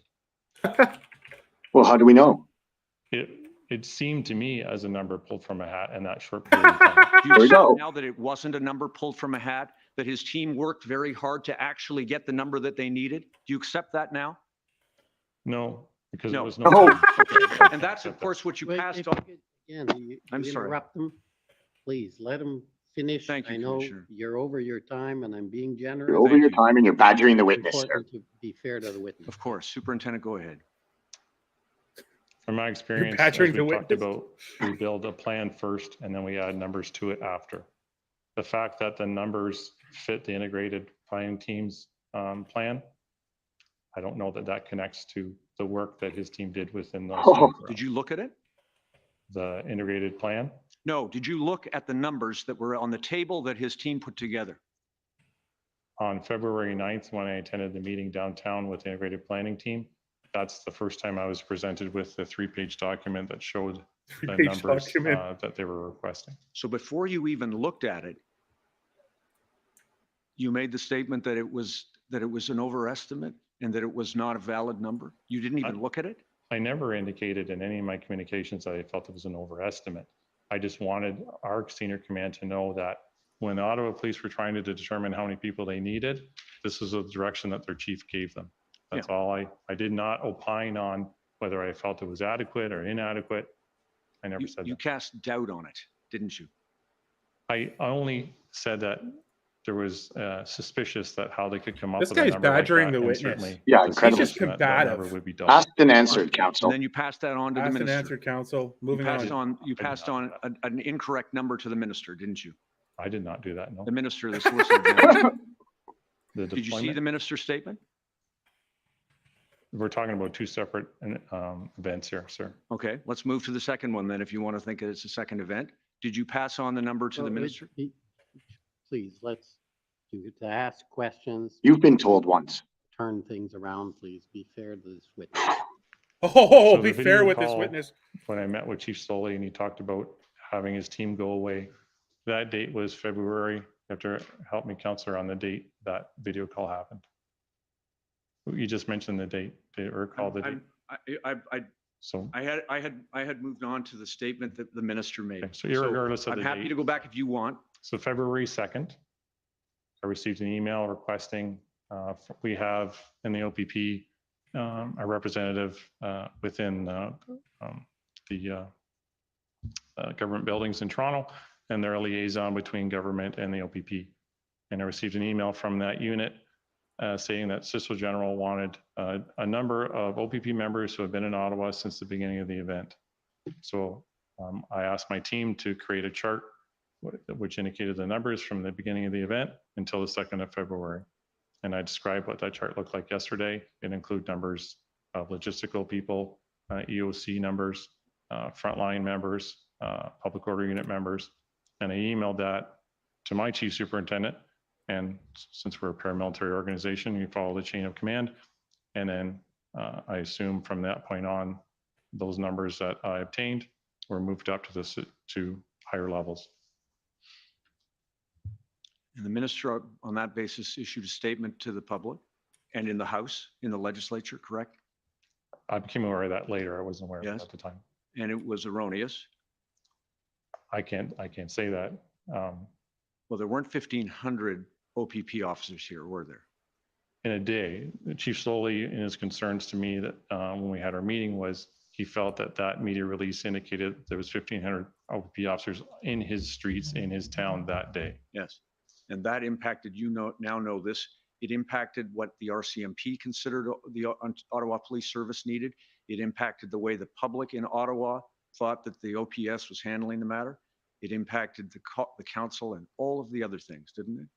As I stated to Chief Solly, I presented the daily numbers with a roll-up of the total numbers. How those numbers were used or controlled after that was beyond my control. Yes. And what steps did you take to tell the Solicitor General that the information upon which she was relying had been misunderstood, misinterpreted. Any steps? It was not within my purview to reach out to the Solicitor General. Did you tell your commanding officer I did that not. that had happened? No, I did not. That Thank meeting you. was the first time. Two quick things. The bridge. Have you seen Chief Slowly's news conference of February the 4th that you told the commission about yesterday? I only saw the live portion when I was sitting in the command post, and I saw him and Deputy Bell doing the news conference. So you're relying on your memory from February 4th? Yes, I recall hearing that and then reacting immediately because I Yeah. connected with the deputy immediately. Well, I don't have the time to play it for you, but he never said that he was going to close bridges. What he said in his news conference was that consideration was being given to that and that bridges or access would be closed if needed or as needed. Didn't say he was closing bridges, did he? He said he, That's what I heard. And so that would naturally precipitate a call to confirm what I heard. Maybe I misheard. That's why I needed to reach out to Deputy Bell to say, did I hear this correctly? And I you were, need to understand. I'm sorry to interrupt you. And you were told by Deputy Bell No, you're not. that you had misheard it, that there were no bridges being closed, right? Yeah, my concern was more about the off-ramps. The bridges were within the city of Ottawa, so I wasn't concerned about the bridges. My main concern was about what I heard about off-ramps. Same thing though. Deputy Bell It's not said. the same thing for me as far as my concern and my operations, because my operations didn't concern and me. Bell said Maybe that the the same bridges things. would be closed. You have misunderstood it. No one's closing a bridges bridge. were in No fact one's closing an off-ramp. Relax. I heard it very clearly that there was a plan to close off-ramps, and that's what precipitated my call to Deputy Bell. Quick thing about the PLT. This PLT team, unfortunately, never had any success in negotiating the departure of convoy participants or protesters, correct? I would disagree with that. I felt that at the end, much of their work allowed some of the convoy protesters to leave voluntarily.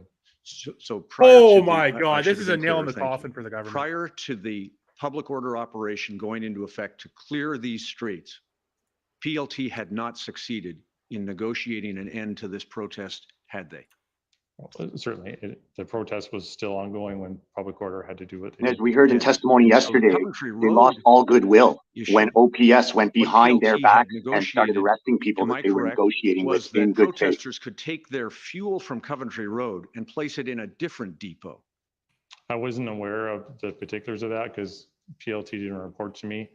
What I was engaged in was solely on the deconfliction end of it to say that this happened, this miscommunication happened it. within the Ottawa Police Service, and could you help us? As my friend Mr. Van Nieuwenhuis asked, the fuel in Coventry Road, whether it's in Coventry Road or it's somewhere else, was a significant public safety risk, correct? Yes. And if PLT negotiated that they're going to move the fuel from Coventry Road to a different depot, you could appreciate why Ottawa Police Service would be very concerned. Correct? I can't speak to what the idea Okay. was or what the plan was because Got it.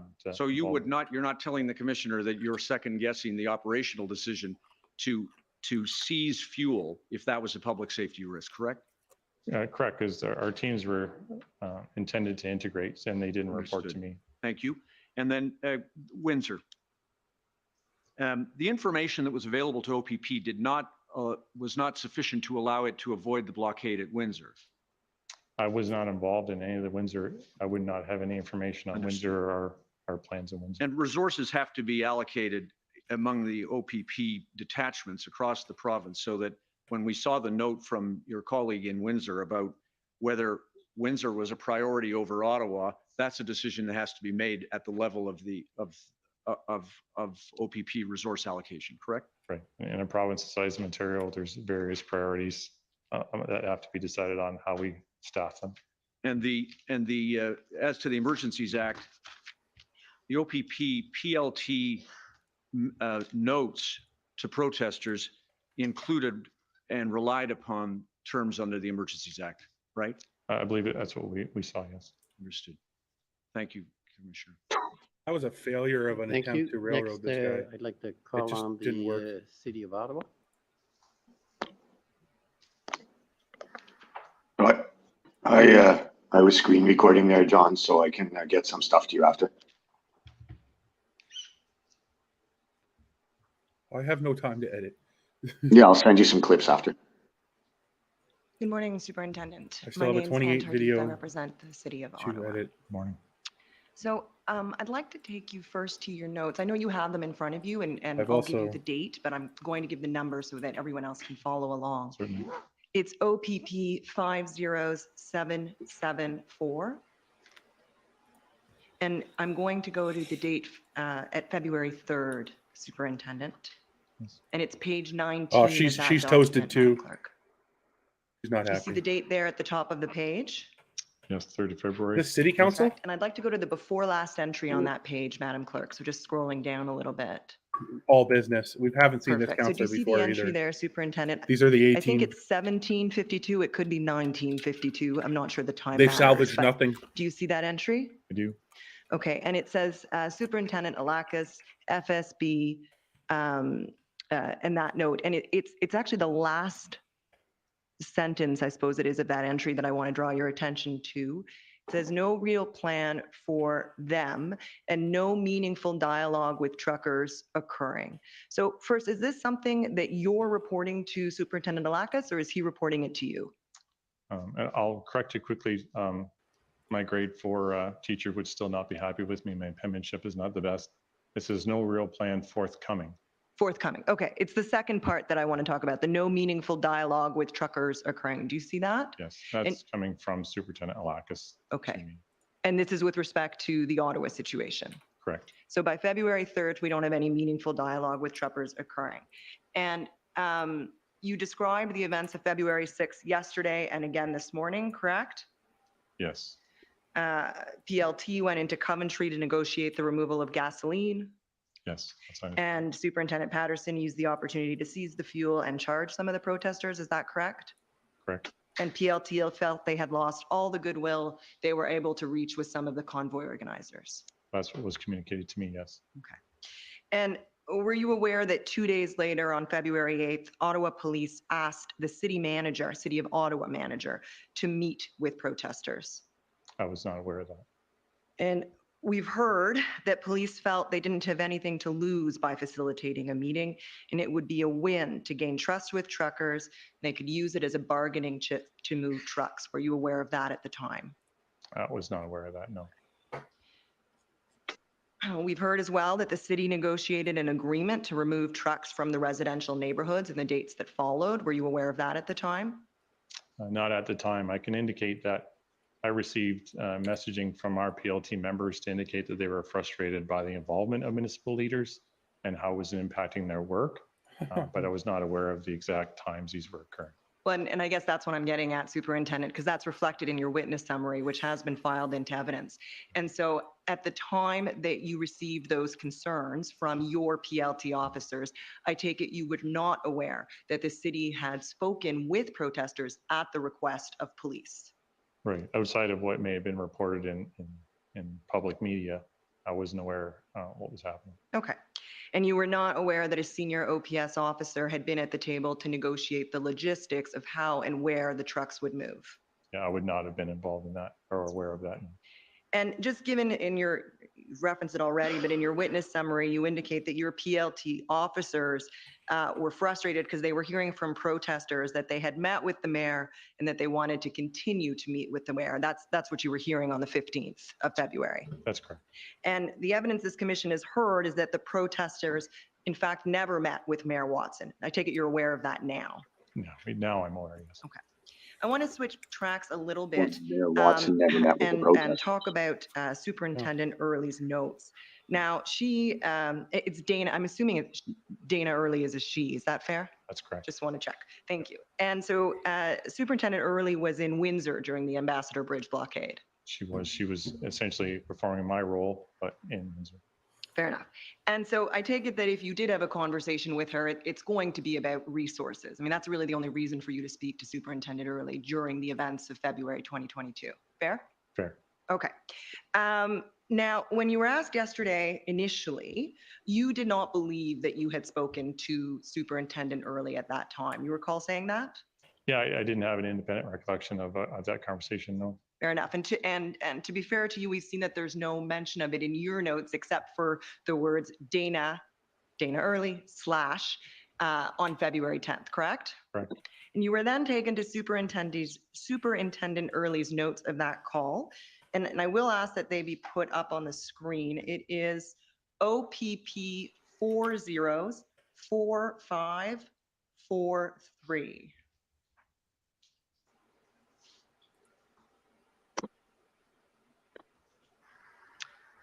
Thank you, Madam Clerk. And can we go to page 15? Okay, so this, just to be fair to the witness, oh, actually the date's on it, perfect. Do you see at the top there, 10th of February, 2022? Can you see that, Superintendent? I do, yeah. Okay, so just before we get into this, you described at some length in your testimony a meeting that occurred with the planning team and with the leadership of OPS at OPS headquarters on Elgin Street, and I believe that was on February 9th. Is that correct? That's correct. Okay. 12:10, I believe.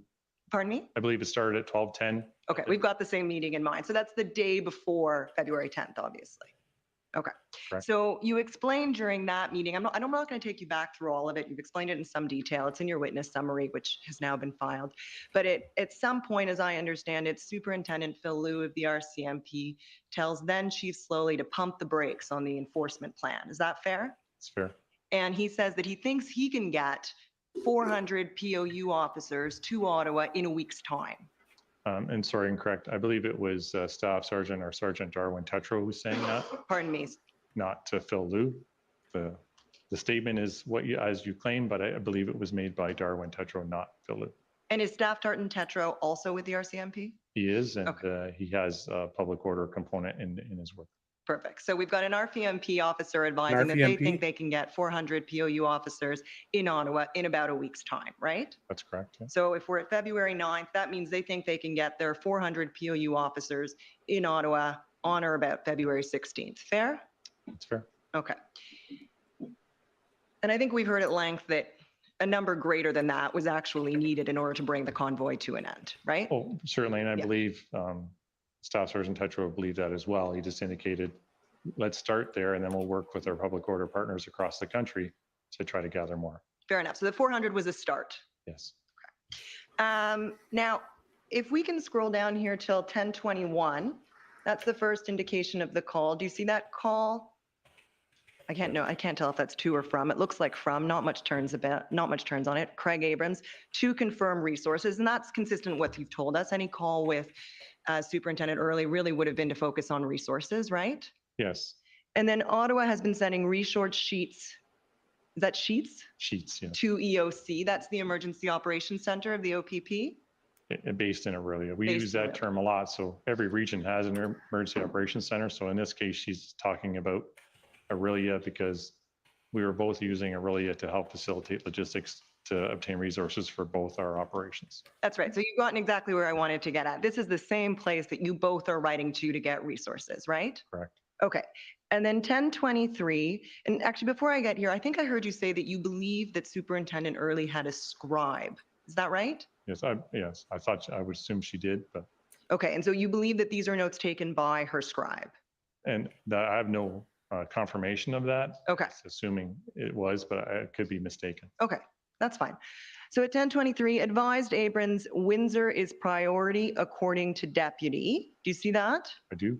And the next line refers to a gentleman named Harkins. Is that pardon me. Is that Deputy Commissioner Harkins? Yes, And he's in charge of the Field Services Bureau. Do I have that right? she's the deputy in charge of field operations for the Field operations. Okay. And so as I'm reading this, the Deputy Harkins advised that Windsor is priority. Is that the way to read this? That's what that says. And Harkins, Deputy Harkins told me, being Superintendent Early, to go through the EOC, and you advised that that's what was happening at that time, right? Yes, So you're both going through the same Emergency Operations Center to request resources for your operations. correct. We'll have much better idea of numbers this afternoon after meeting with POU commanders. And then at 10:26, I'm just jumping over the 10:24, you can see it there as Superintendent. Abrams will call EOC to confirm staffing process. You are priority, we will take leftovers. Do you accept that you made that statement, Superintendent Abrams? Either that or something to that effect? No, I don't recall making that statement. You don't recall? No. Do you recall any discussion that Windsor was the priority for resources to be obtained out of the EOC at that time?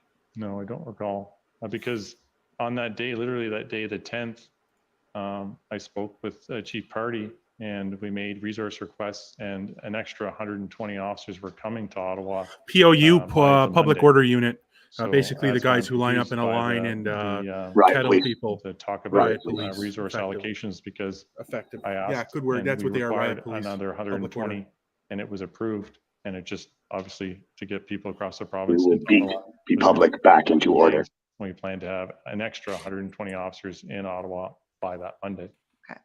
And at 10:26, again, I guess the second 10:26, Abram advised Winder will need to tell you what you need. So we've got three statements. Oh, this between Paulette, this witness has 10:21 been and really forward. 10:26, Superintendent suggesting Abrams that has you been were made very, very advised here that forward in his Windsor was the testimony priority, but and you deny that. non-combative. If you want to see selective memory, you can go back to I the was first never witness from told yesterday. that, so I'm not denying that statement was Council made. has been very adversarial with We him had as well. discussion. She told And me. Yeah, he because remained they calm. destroyed told her the that narrative Windsor was a yesterday. priority.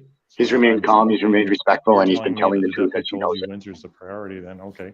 It's But palpable. that information, from what I'm seeing, is the Deputy Harkins, I'm assuming, was telling her. I didn't tell her that. So we may just be lost in language and semantics. When I said you were never told, I was meaning to say by Superintendent Early. Do you accept that you were told by Superintendent Early, that her understanding was that Windsor was the priority? I'm not Thanks. asking you what you were told by Deputy Harkins. Right. I accept based on the notes. I don't have an independent reaction of her. That's fine, but you accept it based on the notes. Thank you. If we could keep scrolling down.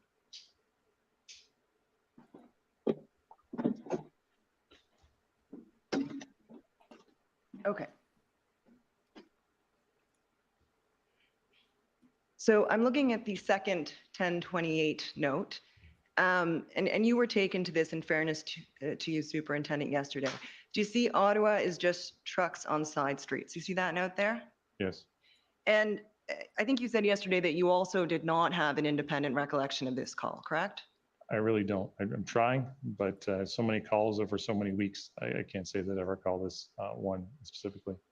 But you explained what you may have meant yesterday. You said that it was easy to drive around if you were south of Wellington, i.e. outside of the red zone. I think he said south of the 401. 417, Commissioner. Oh, pardon me. Did you say south of the 417? My apologies. No, that's fine. I had south of the 417. They don't even know what they're Yes, talking we about would've, here. based on what I'm reading and trying to recall, we would have had general conversations about what she was dealing with and what I was dealing with and what it looked like in her area and what it looked like in my area. And we would have had conversations about the impacts to the city of Windsor overall because of the location of Ambassador Bridge and those types of things. So I believe that's the context of where this comes from. So if I understand it correctly, it was that if you were outside of the sort of impacted downtown core, you could drive around the city. You could navigate the city outside of the downtown core that was blocked. Is that fair? That was what you would have just been relating. my personal experience and the times I had to be able to do that drive. I'm sure there were days due to traffic backups that there was difficulty in some areas of the city. I'm just stating in general terms from my own experience. I didn't see a massive impact outside of that core area, traffic-wise. Okay. And you were aware, I Really take trying it to at the leave. time, that some of the bridges between Quebec or between Gatineau and Ottawa were closed or subject to lane reductions? Because of you. Lane reductions for sure. Full closures, I believe they were kind of rotating depending on days, because I recall there was impacts with nursing staff that were trying to get from Gatineau to the hospitals in Ottawa. So there had to be some give and take to open up some lanes so people could get to work. That's right. So we had health professionals having difficulty accessing their place of work, correct? That's what I recall. And you recall Because of also, the I bridge take it, that we closures had that- patients having difficulty accessing their appointments. Because of the bridge closures, you I- Were you didn't. aware of that? I don't. I only recall that some leaders of the hospitals had indicated that their staff weren't able to get to work on time, which had obviously operational. Not due to impacts for their, truckers, due to police closing bridges. agencies. And there was a request, not controlled by the OPP, but a request, whoever was controlling the bridges on either side, that they can make some accommodations for that. And those side streets that the trucks were parked on in Ottawa, because as you say, they weren't parked on a bridge or on the 417, they were parked on side streets. Those side streets you knew were in residential neighborhoods. There may have been apartment buildings on them, when you say residential, I'm picturing suburban, but there may be urban apartments that were on those side streets, certainly. Yep. And so the trucks were parked at the front door of some of these apartment and condo buildings. I'm sure they were. She's Yes. trying They so were hard. idling and honking. There was lots of honking, yes. And There we've was heard very, complaints of very few resident apartment harassment in buildings these in neighborhoods any as areas well. that You heard, trucks I ended up, take it, particularly as IPW things progressed Ferguson longer. saying that they received complaints about that. And I heard it personally myself in my own visits to store owners that they told me directly. And I appreciate you It's a weren't in ghost Windsor, town but in my downtown understanding is Ottawa. that there were roughly Go to about downtown 100 Ottawa right trucks now. involved in It's the a ghost Windsor town. blockade. Is that accurate? Go there right now. I can comment. Go on I wasn't Metcalf and involved Queen I and don't- It was a and ghost count. town for 2 years. Well over your Go time, on Queen and so Metcalf you're gonna have to wrap up. and take a look Fine. at what you see. Stand in Queen and Metcalf for Can you just confirm that the block, I mean, I an don't think it's hour, contentious, but that the blockade and then in Windsor compare was it significantly to smaller than day in in Ottawa in Queen terms of in number Toronto of or something. trucks? The downtown of Ottawa is It was based smaller in on number of trucks, certainly, the yes. vast majority is And I based just want to on confirm, last point, government Commissioner. workers in the office, and Under they the haven't been not for the affecting large part. livelihoods, I won't go into details. You've explained yesterday that you were aware that businesses were affected in Ottawa, and I thank you for that. But I think I heard you say in response to my French questions earlier this morning that you and Superintendent Early may have discussed, in fact, the economic impact of the Windsor blockade, in particular with respect to international trade. Is that fair? I think we talked about what her blockade was doing in relation to mine, similar to, relating to my experiences to the rail blockades in Tynaga and the economic impacts rail blockade has. It was very similar in circumstance, More significant than in Ottawa. economically. Yeah. Thank you very much, Superintendent. Thank you, Commissioner, for your indulgence. Okay. next She is seems the really Ottawa angry about that. Coalition.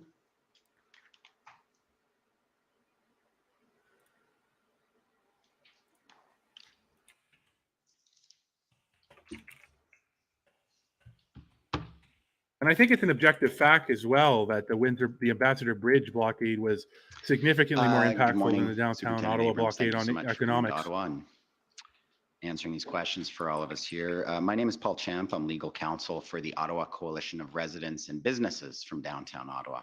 And I just have some questions for you. Superintendent Abrams, were you aware, did you know about how many residents roughly lived in the red zone in downtown Ottawa? Not aware at all, no. So if I said 15,000 approximately, would that That would be the first time I heard that number. Yeah, But it's very based true. on the time I've spent downtown and the number of buildings I've seen, it certainly seems like an accurate number.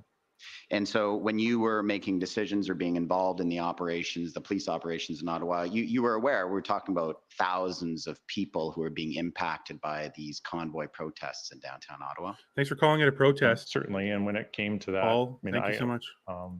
How many people were required or the impacts, I had to rely on my partners at the Ottawa Police Service to indicate to me what was happening down there, what impacts were happening, and what they needed to address those impacts. And you would aware there were a large number of businesses in downtown Ottawa that were shut down completely, correct? They chose to do I that. saw them myself personally, as I said, in my own visits to business owners, and saw many businesses were closed. And obviously, not only those business owners experiencing those losses, there would have been countless workers who were out of jobs during that period of time as well. You would have known that. Certainly, I live an hour from the city. I have family and friends who were directly impacted and talked about having to relocate because of the honking, because of the noise. So yes, I was aware. Right. And on with respect to the conditions on the streets, you're aware of obviously the large number of semi trucks, in some cases right outside of people's doors, honking and so forth. But we also had other conditions downtown, like the large stacks of wood, the large number of propane tanks often together, the jerry cans of diesel fuel, the open fires at almost every other intersection, the fireworks that were going on at night. You were aware of all those conditions, correct? Yes. And we heard evidence last week, Superintendent Abrams, about residents being fearful that their building perhaps could catch on fire. There could be an explosion from the dangerous propane and so forth. Propane, one propane cylinder. Danger. Being afraid does not indicate a If there was an actual arson type incident, not linked to the convoy, I guess specifically, but we saw that it clearly could be something that could happen. So yeah, It was not linked specifically because it was not linked, for sure. period. And it He was your establishes view that the police, well, it was the case, was it not, Superintendent Abrams, that the police were unable to effectively control or prevent these inflammatory and explosive materials from being regularly transported on a daily basis to the downtown core, correct? People It needed certainly to stay warm. was a challenge. To It's prevent negative 30 the flow degrees. of We live in Canada, gasoline. folks. This Well, isn't it wasn't Florida. it couldn't People be done. transport They couldn't that do it. needed to stay material. warm. It could have been done, but they weren't stopping. People it, correct? transport such materials every You know, day my all over officers this had made province, attempts all at over this times, country. but Every It's a single day. necessity of life. by other members, they'd have to Fuel pull is a back. Propane necessity of and life. gasoline There was gets attempts transported made at every certain day times in to some do so, conditions less but it was a difficult- safely Yeah, than for others. sure. I I'm mean, not saying that so- they couldn't do it. Like effectively, they couldn't do it given the numbers that were on the ground of police at the time, correct? It was difficult. Well, it wasn't possible. I wouldn't say it was impossible. Our members tried, and I believe some gas was seized. I can't be for And that- certain about my membership because I told my members, because my members were normally in two-person units, so it was highly dangerous to their safety to try to get Sure. involved with multiple people carrying jerry cans when there's just two of them. It's also illegal to seize fuel. From an OPP perspective, Yeah. I can say that, yeah, we So did good not on the OPP for not engage in seizing it. trying to interdict gasoline simply because we were outnumbered with our numbers as they were. And yeah, and that's a very good point. The OPS had to return, I It guess, wasn't empty simply jerry the cans, downtown but they residents were being forced to at risk. stop doing that and There was return. dangers to your Personal officers property. downtown because of the circumstances or conditions, correct? Well, certainly my officers were subjected not only to threats of physical assault, but yelling. I had to get my public order unit teams hearing protection because it was starting to damage their hearing because they spent so much time downtown. Yeah, the horns and the diesel fumes, no doubt you were hearing complaints about that from your officers. Horns, yes. Diesel fumes, I can't say that I heard. Yeah, no one's really talking about diesel And fumes. Yeah, I know. now we've heard Because you they're not say, dangerous outside. Superintendent Abrams, that Unless on you suck on the January pipe. 29th, it was your view and the view of the OPP that the Auto Police Service did not have the capability to bring an end to this incident or this event. Is that fair to say? I have to look at my notes, and that would have been the day that I had the conversation with Inspector Ferguson. Right, exactly. So, I mean, it was clear that they were, that particular day, were dysfunctional and unable to make a plan. I don't believe I would make an opinion that just because of what she was experiencing or seeing that day meant that there was no way the Ottawa Police Service could resolve this event eventually. It was just an observation that day that there was no plan and they were dysfunctional that day. But to be clear, Superintendent Abrams, even if the Ottawa Police had a great plan, and we've heard all the evidence about the struggles of coming up with a plan that was acceptable to the OPP, but even if they had a plan, it was very clear to you the Ottawa Police Services simply did not have the resources on the ground to bring that incident to an end, correct? As of, on January 29th, that would be an accurate statement. Yes. Right. And that remained your view throughout, and in fact was the reality. It wasn't until significant numbers came that they were able to bring it to an end, correct? Yes.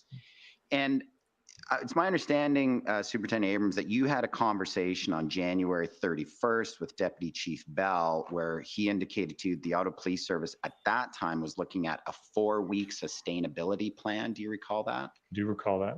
And you were quite surprised, is my understanding about that? I was. You were concerned the Ottawa Police were looking at already that this could be a prolonged event and they were just going to try to manage it for 4 weeks. That was your understanding at the time? Correct, because I just, from my experience, we normally plan kind of in 24-hour cycles, 48-hour cycles. To hear that there was a plan that didn't look like it would have a resolution until at least 4 weeks was surprising to me. Yes, to hear that length of time that they were planning, and I believe that was the conversation where he basically stated, we don't know how to resolve this. And I presume, Superintendent, that it was a concern to you because you could observe yourself about the significant impact on the residents in downtown Ottawa. Is that fair? Yes, and I believe in my other evidence, I said, as in my experience, as more time goes by in these events, it only adds more participants, which makes the job of policing more difficult. Right. As each day and week passes, it makes the job even more difficult. So excuse me, that's why there's a desire to try to end this type of event as soon as you can. For sure. And that leads to another point, Superintendent Abrams, is that we've heard a lot of your testimony about closing the off ramps to the 417, and the OPP did not prefer that option, correct? You were content with the trucks to continue to come downtown Ottawa in the weekends that followed, correct? No, we were happy in the weeks that followed after the main arrival. We were happy to work with our partners, and most of it was our own partners within the province of Ontario saying there's X number of trucks coming to Ottawa. We were happy to try to work out and communicate with them first, hopefully, to say, look, there's no more room downtown. You can't try to get downtown, go to Castleman or go to these other areas.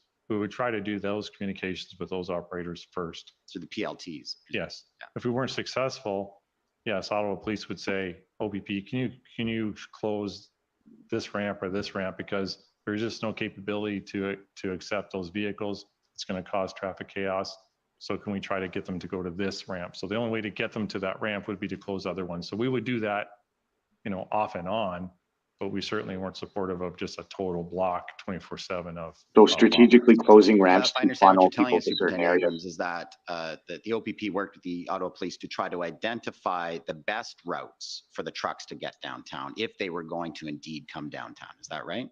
That would minimize the traffic impacts on the rest of the city. Certainly, once the protest was underway and we're into the second or third week, our plan was if with a truck was to try to get downtown, we would interdict it, stop it, and make arrests under the mischief authorities because it was clear their intent was to participate in what was going on downtown. That's why they were going there. So the idea and the plan was probably in the second or third week is that if we saw a convoy coming across in the middle of the night and their intent was to come to Ottawa, we were going to monitor that convoy, try to communicate with them to say, don't go downtown. This is a risk you take. If you go downtown, you're clearly wishing to participate in what is an illegal event.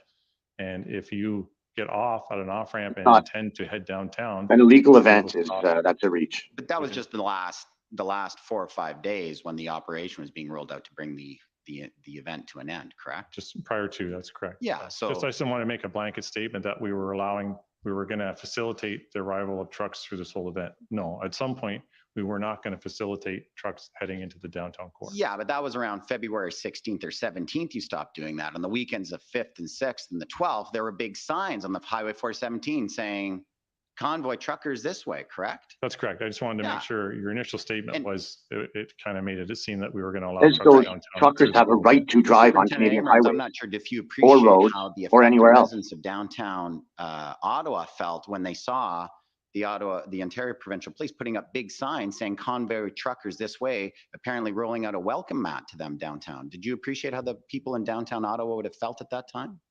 I certainly can appreciate that. And our perspective is we had to rely on Ottawa Police to say, this is where we need those trucks to go. This is where we think we can house them. So we were only doing what Ottawa and the Police OPP mandate is the protection and safety of the Ontario highways that trucks were using to get in. The impact. You're out. As we've heard the Ottawa area, yes. No, yeah.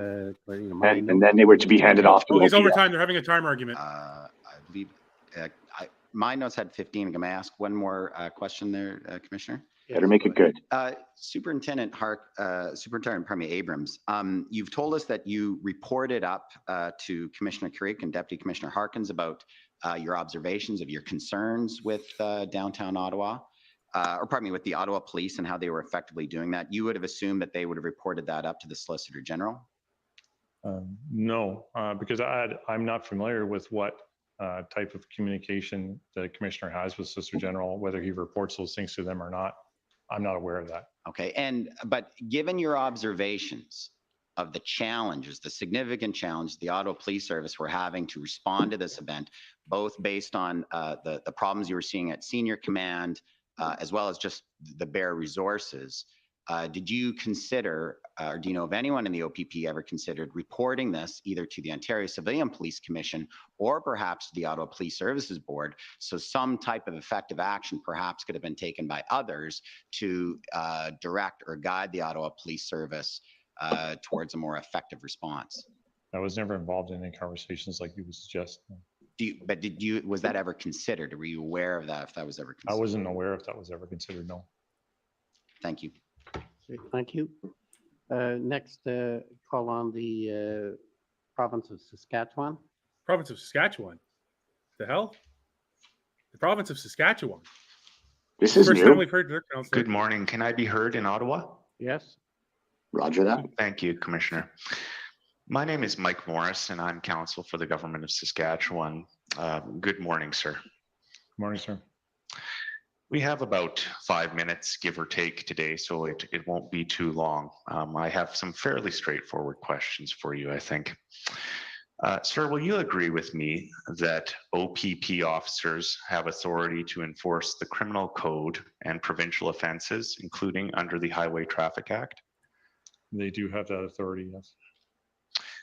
And am I correct that OPP officers have always had this authority, including in the city of Ottawa? Yes, they're sworn in as officers in the province of Ontario. So it follows that OPP officers have not required the provincial or federal Emergency Act to be invoked to have those powers then, is that correct? Oh, this is good. Correct. Their powers under the Criminal Code and the Highway Traffic Act and other provincial offenses were in authority in any city in the province of Ontario. And will you agree with me that intentionally blocking a public road with one's vehicle can constitute an offense under the Criminal Code? There is a block highway offense under the Criminal Code, correct? And can it also constitute the offense of mischief? It can as well, yes. Covered And under can it existing also law. constitute an offense under the Highway Traffic Act? Oh, this is good. This is good. Yes, Yeah. This is good. it's a block highway offense. Now, we've heard some evidence about what's been called the Coventry Road incident, and I understand that occurred on February 6th of 2022, correct? Seems accurate, yes. And I understand that the Ottawa Police Service arrested a number of people in relation to fuel that they were stockpiling at the Coventry Road site, correct? That's what I was advised of that information, yes. And are you familiar with the offense that these people were alleged to be committing? I was advised that they're arrested for the offense of mischief. And would that be aiding and abetting mischief, which was occurring in downtown Ottawa by trucks occupying the core? Well, that's how I understand it, yes. Assuming these people were committing an offense, would OPP officers have had the same authority to arrest them as the OPS? Yeah, the criminal code applies to all law enforcement officers. If an OPP officer chose and felt they had the reasonable grounds under the mischief section to make an arrest for that offense, they would have had the ability to do that if they chose to, yes. And that's the offense of providing fuel for people participating with their vehicles in the downtown core and blockading roads, correct? If that particular officer felt that it fit the criminal code and fit as an offense, then he would have the authority to do that. So at this point, we've heard evidence, quite a bit of evidence about there being a lot of trucks in the Ottawa downtown core. My question is, were there checkpoints for vehicles entering the downtown core before the Federal Emergencies Act was invoked on February 14th? Checkpoints leading into the downtown core? Yes, sir. I can only go by what my officers were asked to do. My officers, OPP officers, were never involved in checkpoints. I can't speak to Ottawa Police or our partners through the MTO. I recall being involved in a teleconference with the MTO where they were considering doing vehicle safety checks within the city of Ottawa, but my members were never involved in any checkpoints. To your knowledge, were there road closures or traffic diversions before the Federal Emergencies Act was invoked on February 14th? And I'm talking specifically to prevent vehicles from entering the downtown core in Ottawa. I can say there was, because on the early days of this event, those were the areas my officers were asked to attend. And when I attended down there to check on them, they were essentially making sure that certain streets were closed in the downtown core. So there was cement barriers that blocked some streets, and some streets were blocked with physical police officers with cruisers blocking streets. And am I correct then that decision on blocking those streets would have been, that would have been the decision of the Ottawa Police Service? The Ottawa Police Service or the City of Ottawa under their authorities to do that with their own streets. And do I understand correct? I believe I heard you say that there were road closures and blocked streets before February 14th when the Federal Emergencies Act came into effect. Is that correct? There was, yes. Meaning the act wasn't required to do so. If I can, I'd like to talk to you a little bit about a demonstration that occurred in Ottawa in April, known as the Rolling Thunder demonstration. Are you familiar with that one? You're going to have to do it very quickly. You're already over your time. Of course, he's not going to get as much Okay, as other I people. will be quick, Commissioner. Thank you. I am aware of it, and I was assigned as the strategic commander for that event as well. And I understand there was no emergency legislation in place when Rolling Thunder occurred in April, correct? Correct. And checkpoints or I guess roadblocks or controlled access was used for Rolling Thunder. Is that correct? Correct. My members were used in the same kind of context to do traffic points and to restrict flow of vehicles on certain streets. Yes. And Rolling Thunder was successfully managed and resolved, correct? I would call it a successful event. Yes. Thank you, sir. Those are my questions. Thank you. And now if So I could call the on Emergency Act was not JTC required at for the street Democracy closures Fund. for any of the things that OPS were doing. I think that's what was established right there. Good morning, Superintendent. I am Alan Honor. I'm a lawyer for the Democracy Fund. Like Call of Duty, man. Call of Duty. Earlier today, Counsel for Canada asked you about towing guidelines from the OPP Commissioner, and you couldn't comment on those. If you can't comment on this question, it's fine. But are you aware that on February 13th, 2022, before the declaration of the public order emergency, the OPP had confirmed that 7 towing companies were willing to provide services, and a total of 34 heavy-duty trucks were available to the OPP in connection with this protest in Ottawa? I would not have been aware of that because that was not part of my under my command or part of my mandate. Thank you. We'll ask that question to another witness later on. Can we pull up OPP.IR.70s? Tow trucks were lined up and on the way before the invocation of 34 the heavy emergency. duty trucks. This is the Including OPP 7 institutional towing report. companies, 34 heavy duty trucks. And can we just go to page 36? Just to put this in context, what we're looking at here is the OPP role in the police response to the Ottawa blockade. And do you see that chart there? Just maybe scroll down a little bit. So we have a chart here. It's called OPP Frontline Officers Provided to Ottawa Police Services. I see it. Okay, so do you notice that, well, first of all, let me ask you, these numbers seem accurate to you, that they accurately reflect the frontline officers provided to the OPS on the dates listed? It does, and I think it's important to clarify when they speak about frontline officers, it is strictly just those officers. These numbers don't include public order unit officers. They don't include intelligence officers. They don't include aviation services. There's many other OPP resources that were used in Ottawa that aren't captured in these numbers, just for clarity. Yeah, understood. And thank you for clarifying that. What I noticed when I look at this chart is that the frontline officers increased significantly on February the 16th and then again on February the 18th. And obviously you would agree with that, it's in the chart. Yep. And now if we could go back just to page 35, and you know, perhaps Superintendent, I don't need to go back to page 35. Would you agree with me that one of the reasons these officers were able to be deployed to Ottawa at that time was because resources were freed up from Windsor? I suppose there were more resources from Windsor, but the reason for the increase in the numbers would have been to bolster increased traffic points that needed to be bolstered in that period of time in order to support the public order unit plans.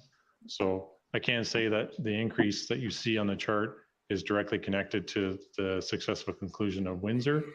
It was more related to operational issues and plans here in Ottawa. Okay, can we just scroll down to Windsor where it says was- February 15th? Came to a resolution before the invocation of the act. This is a true fact. Pardon me. So it says here, Ottawa Police Services, OPP and RCMP planning sections were physically integrated at the RCMP.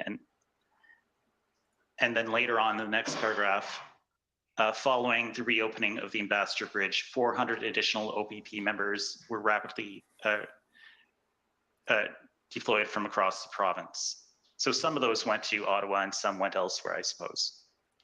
Yeah, that's correct. And it was in this period of time when we talk about most of those 400 additional officers were frontline officers. And within the OPP, the frontline officer component in Windsor was not as strong. We had a larger public order unit component in Windsor. So John, I'll be back the in 1 400 minute. additional OPP members, those were frontline members that came from around the province. And that's why we had to defer block training and cancel discretionary leave to be able to get that number of officers to Ottawa. And I'm almost out of time here, but would you agree with me that the reason for the redeployment of these frontline officers to Windsor was not related to the Emergencies Act, and that it would have happened anyway? I'm sorry, I have to repeat your question again. Yes, absolutely. Would you agree with me that the deployment of these frontline officers to Ottawa the increase in numbers on the 16th and on the 18th was not directly related to the invocation of the Emergencies Act? It is something that would have happened in any event. I would agree with that. It was directly related to what we knew now was an operational plan with public order that needed extra support. And that was the operational plan of February 13th, 2022, correct? I never saw the plan, so I'm not certain of what the date was, but it was the plan that the integrated planning team came up with. Was it called the Integrated Mobilization Operational Plan? I can't be certain of the title of it. I'm sorry. Okay, but in any event, that plan was in place prior to the invocation of the Emergencies Act. I know it was being worked on because the integrated planning team came February 9th. This is They devastating. started their work on the 10th and the 11th. The act was in the effect on the 14th. Because I wasn't on that side and I wasn't part of that team, I can't tell you for sure exactly what day that plan was finalized. That's fine. I suspect we'll hear that from Chief Superintendent Pardy today. Thank you very much, sir. Those are my questions. Thank you. Okay. Any Good questions. examination by the OPP next? Okay. Any re-examination? Just one series of questions very briefly. Superintendent Abrams, you gave evidence about that the February 9th meeting, and you were asked in cross-examination about Darwin Tetro and the commitment for the commitment sought for 400 RCMP officers. You recall that? I recall, yes. Can you tell us, was there a similar commitment sought or offered on behalf of the OPP at that meeting? I don't recall us speaking about public order unit commitments. We already had a large amount of public order sections in the city already. I think it was more, the discussion was more about how we could get extra. Certainly OPP could provide a couple more sections, but in that meeting in Ottawa Police Headquarters, I don't recall us talking about the OPP PLU component that may be able to assist. Chief Pardy may have talked about that, but I don't recall that. Okay, thank you. Okay, so that completes your examination and cross-examination. Thank you very much for appearing and for your evidence. It's complete. You're now free to leave. Thank you, Commissioner. Thank you. Okay, so we're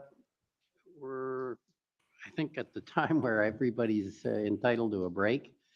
So we will take a break until 5 after 12, and then we'll come back and we'll go with our next witness, who I understand is Chief Superintendent Pardy. The commission is in recess for 15 minutes. La commission levée pour 15 minutes.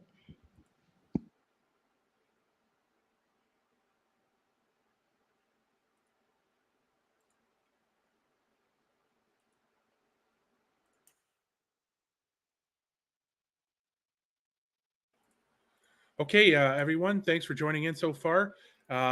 It's a Friday, thank God, TGIF, right?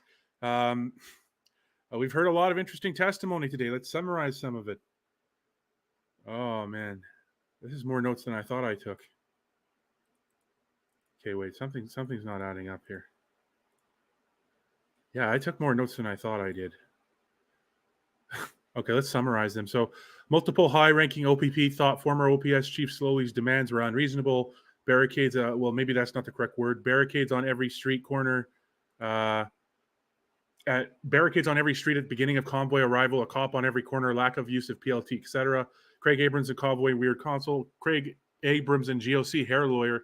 GOC really reaching to suggest that PLT public liaison teams could not reason with Coventry, trying to justify the arrest operation that took place behind the knowledge of the OPP and OPS PLT teams, the negotiators' backs, and destroyed their rapports with the convoy participants. Government of Canada lawyer trying very hard to discredit OPP's testimony that they were options outside besides the Emergencies Act to resolve the Freedom Convoy. That's what I took away from the Government of Canada's testimony. They were trying to say this is the only way, and failing. And what do you think of it so far, Chris? Yeah, I mean, just that end of the testimony there. I'm just going back through the Council for Saskatchewan.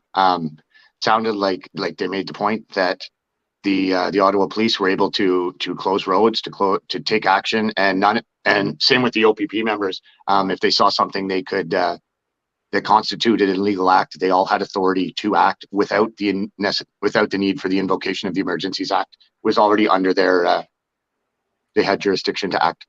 Absolutely. And legal authority to act without the Emergency Measures Act being invoked. The Emergencies Act, yes, precisely. So I also commented, Windsor and Coots both resolved without the Emergencies Act. The government councillor is not a great fisherman, friends. I had that to say. Yeah. Abrams and Slowly Council, that got really heated. The Slowly Council, obviously, multiple people testifying about Slowly being some put it as far as saying that he was a dictator. Like that his actions were that of a dictator. He was OPS officers were raising their voice and saying profanities, not necessarily Slowly at OPP officers. That's what was testified yesterday. Just a whole bunch of mess here. Council trying to establish that the OPP knew OPS didn't have the resources or capability and therefore should have bolstered their numbers in Ottawa earlier. OPS is responsible for the municipality of Ottawa. OPP is responsible for interprovincial highway through Ottawa. OPS requests for resources did not make sense. OPS were not explaining what the officers would be used for. This is my notes and summary of all the testimony. OPP delegates officers.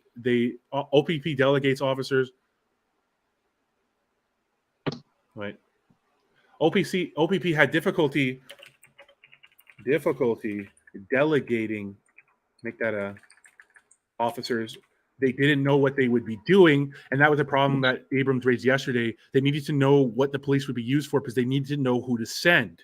They're like, are they going to be public order? Are they going to be PLT? Are they going to be frontline? Are they going to be tactical? Are they going to be something else? Yes. And then OPS, basically all of their plans, from what we're hearing, were a shoestring. It was like the plan. I believe Superintendent Abrams testified yesterday that the plan to go into Rideau and Sussex, the infamous corner of Rideau and Sussex, was like 2 lines on a paper, and he wasn't comfortable with it. Right? Yeah, seems like a severe lack of planning and organizational competence, frankly.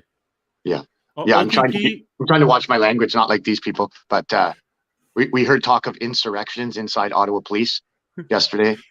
Mutiny is a better word, probably. Yeah, maybe. Yeah. But it's clear that there is some major problems at the top of Ottawa Police Service. and that caused some problems. But and Abrams testified yesterday that he wasn't used to the hard tack approach that the Ottawa police were using, that he's used the OPP approaches protests differently. And from day one, he basically testified that OPS was like hammer to the wall on this. They wanted to just forcefully get it out of existence. They weren't considering or pursuing any other avenues. And you're talking about a group of people who feel severely disenfranchised by their government, and they're right to feel that way, and they're correct in that feeling. And then you're just going to approach them with total no attempt at serious communication or goodwill. Like, come on, you're talking. And as you like to say, a protest is a protest is a protest. Whether or not it's an inconvenience to Ottawa Police Service, whether or not it's going to cost extra resources and money, that is besides the point. There is no time frame on the allowable length of a protest under Canadian law. Perfect. And specifically the Charter Section 1 shove it, and the Canadian Bill of Rights, which the Emergencies Act subjects itself to, and which applies to all federal laws that do not declare themselves notwithstanding regardless. Guys, if you've enjoyed our coverage over this week or today, consider sending stars, consider sending an e-transfer at dcmedia@gmail.com. Consider, if you can, even a few dollars is very helpful. That would be very nice if you'd want to do that on the e-transfer list below again, or also you could send stars here on the platform. That's all highly appreciated. Or you can go to buymeacoffee.com/patriotsmoothie. There may be some other sort of payment methods, donation methods available there. And if you don't want to donate, don't donate. Thank you. We do it for free. Obviously, it's not a paid position.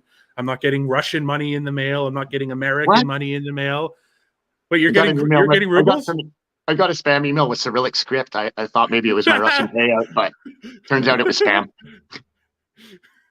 If you want to follow, we're tweeting and posting some of the biggest bits in live action. If you want to follow along, you can go on our Facebook, Patriot Smoothie. Obviously, most of you are watching there as well. You could also go on the twitter.com/Patriot Smoothie. You'll see a lot of rapid fire updates posted there, more bigger picture in type sort of updates. Yeah. And I'm just receiving word that the Brian Peckford Charter challenges were dismissed yesterday. Yeah, I heard that as well. And I did hear that that they are going to appeal. So that's not over yet. I know, bud. Yeah. A charter challenge was always a can of worms, and people attempted to speak out about that and about latches, as they would call it, or validities, or mootness. But it fell on deaf ears. I wish them all the best. And I hope it does. I hope there is some sort of judicial accountability for something here. It's really quite silly that these things can't go before a court of law. They need to go before a court of law. You're talking about major things here. Like, we need to resolve these things and work through them. Again, Abrams testified. The summation of Abrams' testimony to me is that he's saying the police were enforcing the law throughout the entire protest, to which was later declared unilaterally illegal by the declarations of the Emergencies Act, which we are now reviewing. I believe some of his language might be due to that. Oh, no. You're on. What are you doing? Some of the language of calling it illegal, Abrams did call it illegal towards the end, saying that they were intercepting vehicles, considering intercepting vehicles, telling them that they're going to an illegal action, they could be charged for mischief.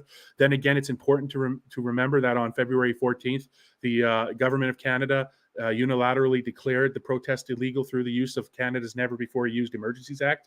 This is the Commission on the Public Order Emergency reviewing Trudeau's said use of the Emergencies Act. So when the OPP superintendent uses the frame, when he uses the wording illegal event, referring to on or after February 14th, you must consider that at that point the government of Canada had unilaterally declared through abstract and arbitrary law, the Emergencies Act, that the protest was illegal. So he may be going on that. So don't burn him at the stake. Don't rally around or against him. The government did make a unilateral declaration that the protest was illegal on and after February 14th, which we are now reviewing in great detail. And what we're learning is that there were heavy duty. We did learn from Abrams' testimony today.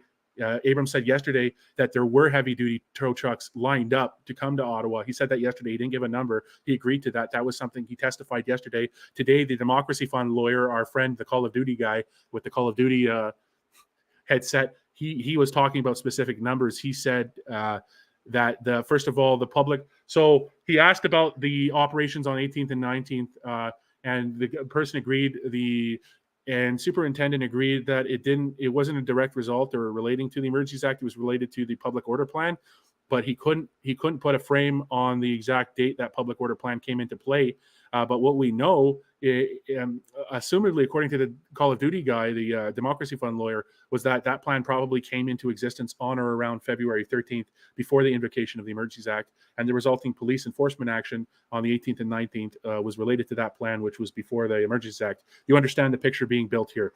And as the Saskatchewan Council established, all laws, the police had the power and ability and were enforcing all laws when the officers deemed it necessary and relevant to the Criminal Code, to the Provincial Offences Acts, to the Highway Traffic Act. And Saskatchewan Council established that the blocking of a road could be considered mischief, and so on and so forth. So basically establishing establishing in the testimony that other avenues were being executed, and that the situation was being resolved without the use of the Emergencies Act. He said those public order units would be in Superintendent Abrams testified that the public order units would have been in Ottawa on or around February 18th or 19th, regardless of the Emergencies Act. He did say that, I believe. I caught that. Deployment of frontline officers to Ottawa. So they were talking about frontline officers, not public order units, but deployment of frontline officers to Ottawa on the 16th and 18th was not directly related to the Emergencies Act, but he agreed to that. He said it was related to the public order plan, but he could not put a date on the origin of the public order plan. He said it was due to the group that formed in before February 10th, that they had worked on it the 10th, the 11th, or whatever, or the 12th. That might be off a day or two in either way. And then, potentially by 13th, this plan was executed. And again, heavy equipment was coming to Ottawa already before the invocation of the act on the 14th. According to the Democracy Fund lawyer, could be as many as 34 heavy wreckers, which would have added, which would as much at least as what they had. Yeah, and those were on their way prior to the invocation of the act. And like you say, to be clear, Abrams didn't give a specific number is the only thing. He didn't agree with the Democracy Fund about the number of wreckers. He said that yesterday he said that there were. He agreed to that sentiment before the act, but he couldn't. The numbers are unclear at this point. We're going to hear later. Yeah, and we touched on multiple times that there were many powers already available to police to close roads, to various things that are not that are already under. Like police already have the power to do. They don't require the act. We can actually watch clips. I'm trying a rudimentary way of playing them, Chris. So we can. I'm maybe uploading watch the Saskatchewan clip now from the Council of Saskatchewan. The whole thing? Yeah, it's about 6 minutes. Yeah. So he was overtime. Yeah, he was. He went.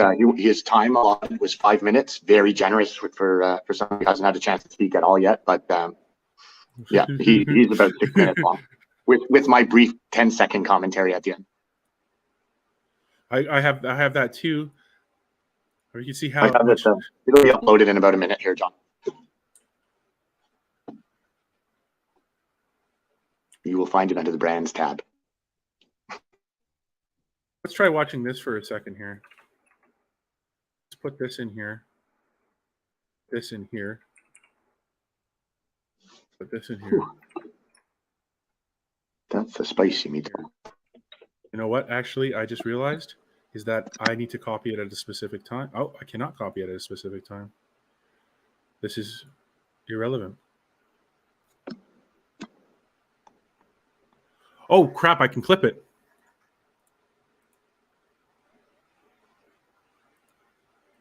We can clip this in real time. I didn't realize that. Okay, really? So I've messed up a little bit here. I've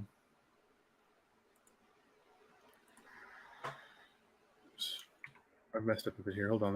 Let's just go back here. Let's just fix this. Oh yeah, actually, there's a tool on the YouTube there that we can clip in real time. Maybe you can use that on your channel, Chris. Sure. There's a clip. Yeah. There's a clip off. So whenever something happens, maybe jump on your YouTube stream of the stream and use the clip function there, and maybe that. Oh, okay. Easier. So that clip function lets me clip. Okay, gotcha. In real time, yeah. So whenever something happens, you can jump out and clip it. You see it go on the YouTube right now. Do you see that option? I'm seeing it on the desktop. Maybe not. I will jump on in a second to check it, but just let me send this message. I got a lot going on. A lot going on, but nobody's home. Yeah, exactly. Spacey Daisy. So here I got a tablet. 1 sec. Yeah, use the tablet. What you do is door knob. I'm used to We're gonna two go back. devices, or 3 phones, not 2 phones and a tablet. That's what you need. Stand by for clips. And I need to continue. I need to edit the summary video. So I know that we have Brendan Miller's going to be coming up, I'm assuming, at some point. This is a short break here. This is not closed highways during the. This is afterwards. So this is the Dutch farmers protest, but it shows that that police are more than able and capable and willing to close highways to prevent people to get in downtown. Just play this quickly. How long are we going to play this game for, guys? Nonsense.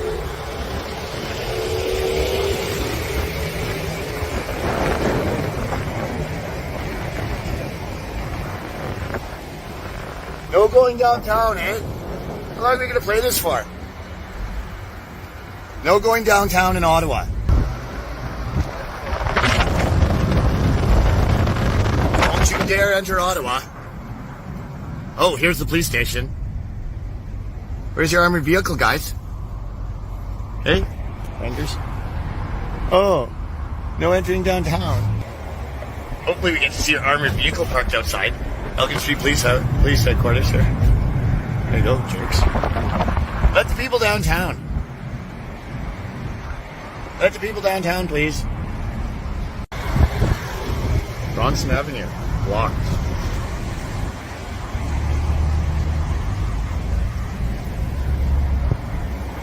No getting off on Bronson.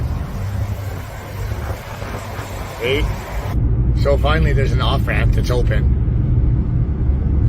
Business. Parkdale. Go as far as Parkdale, you can get off the highway. Just like to point out that for the record, the convoy was not slowing down traffic. Ottawa police blocking all the damn off-ramps are slowing down traffic. Honk honk. Well put, Chris. Take that. Look at how young I Commission look, was- man. Clean shaven. Yeah, Okay, so I have the 6-minute clip there of the Council for Saskatchewan. I'll throw up now, and if we come back from recess, just put up the video. Sure. I mean, but clip the action moments, because those are going to be Yeah, high okay. I value already had shares. this clip, man. I didn't know about the new technique yet. I will use the new technique from now on. I can see it on desktop. I don't know how it's going to work on a tablet. Yeah, I don't know either yet. Here you go. Sir, will you agree with me that OPP officers have authority to enforce the The audio quality is quite. criminal offenses, including under the Highway Traffic Act? Order allowed. And am I correct that OPP officers have always had The commission is reconvened. La commission. We're back at the commission. We'll play that after. I'll get a better clip. Hey, good afternoon. Okay, we have another witness, counsel. Thank you. Commissioner, it's Frank Au, Senior Counsel for the Commission. Hi, Our Frank. next witness is Chief Superintendent Pardy. Senior counsel for the commission. And we have a new person testifying. Yeah, Carson Pardy, because the other one's gone. Ooh, party started. Party Will you started. swear on a religious document or do you wish to affirm? I'll swear. For the record, please state your full name and spell it out. Carson Pardy, surname Pardy, P-A-R-D-Y. Do you solemnly affirm that the evidence to be, I think he said he'd swear. Yes. oh, apologies. You'd like to swear on a religious document? Sorry? Would you like to swear on a religious document or affirm? I'll swear. On a religious document, Sure. the Bible? Bible's good. Okay.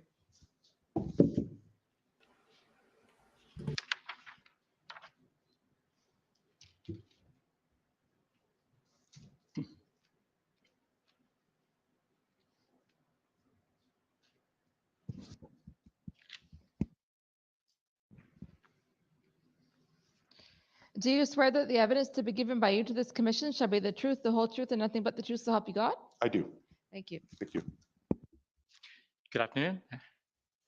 Please have a seat. Chief Superintendent Pardy,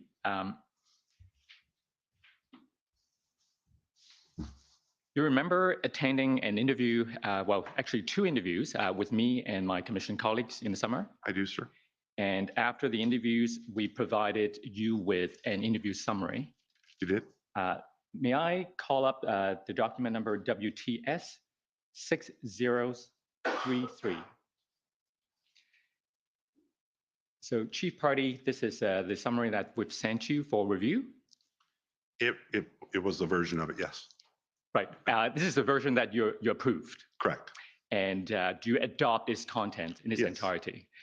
Are there any changes or corrections you'd like to make? I think, like all documents, context is important, but I'm sure that will come out in evidence. That's right. That's right. Okay. Now, Chief Superintendent Pardy, I understand that you recently retired after serving more than 30 years with the OPP. 36 and a half years, sir. I started my policing career in '86. I left active duty in July 15th, but I'm officially retired now for 3 weeks. Only 3 weeks. Only 3 weeks. Congratulations. Now, you were a former critical incident commander. Yes, sir. And you have, throughout your career, worked for many years in the National Capital Region on major events. Well, I spent 28 years of my OPP career. Six of the years was with the RCMP in New Brunswick, but my 30-year OPP career, 28 of it was spent in Eastern Ontario in various roles. And the last 12 years of my career was in a senior leadership role as a superintendent. And I did a lot of work in the National Capital Region with major events, presidential visits, North American Leader Summits, Canada Day events, etc. Yes. And in the course of your career, have you collaborated frequently with members of the Ottawa Police Service? Yes, sir. And what do you know of their reputation in terms of managing or responding to large-scale events like protests and demonstrations? First class. First class. First class. Now, are you aware of any changes within the OPS in recent years that might affect their ability to respond to these kinds of events? Well, certainly upon my arrival with the integrated planning team, I asked the question, like, what's going on? What happened to you guys? And certainly the pandemic has had an impact, retirements, people moved on, lack of major events to keeping those skills honed when people move on. Emergency readiness, emergency preparedness is much like crime prevention. Nobody wants to pay for it when nothing's happened. And that's across all sectors. But certainly, there's been a lull, perhaps since about 2016, with the massive large-scale events that they've had in Ottawa. So it's just been a considerable passage of time that there hasn't been anything major. But yet Ottawa is renowned for almost daily protests of some sort. So I'm going to take you back now to the event back in January, February. I understand that in January of this year, you were the commander of the OPP Northeast region, right? That's correct, sir. And then in early February, you were asked to lead the integrated planning group to assist the Ottawa Police Service. That's correct. So let's talk about the specific assignment, your lead role with the planning group, the integrated planning group. When were you asked to take that on?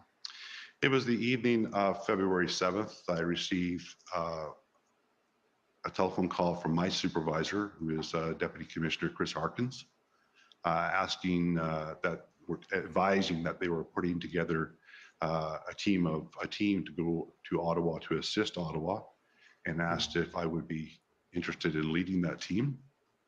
He felt that I was a good fit for it with my background, and he gave me 10 seconds to say I didn't want to do it.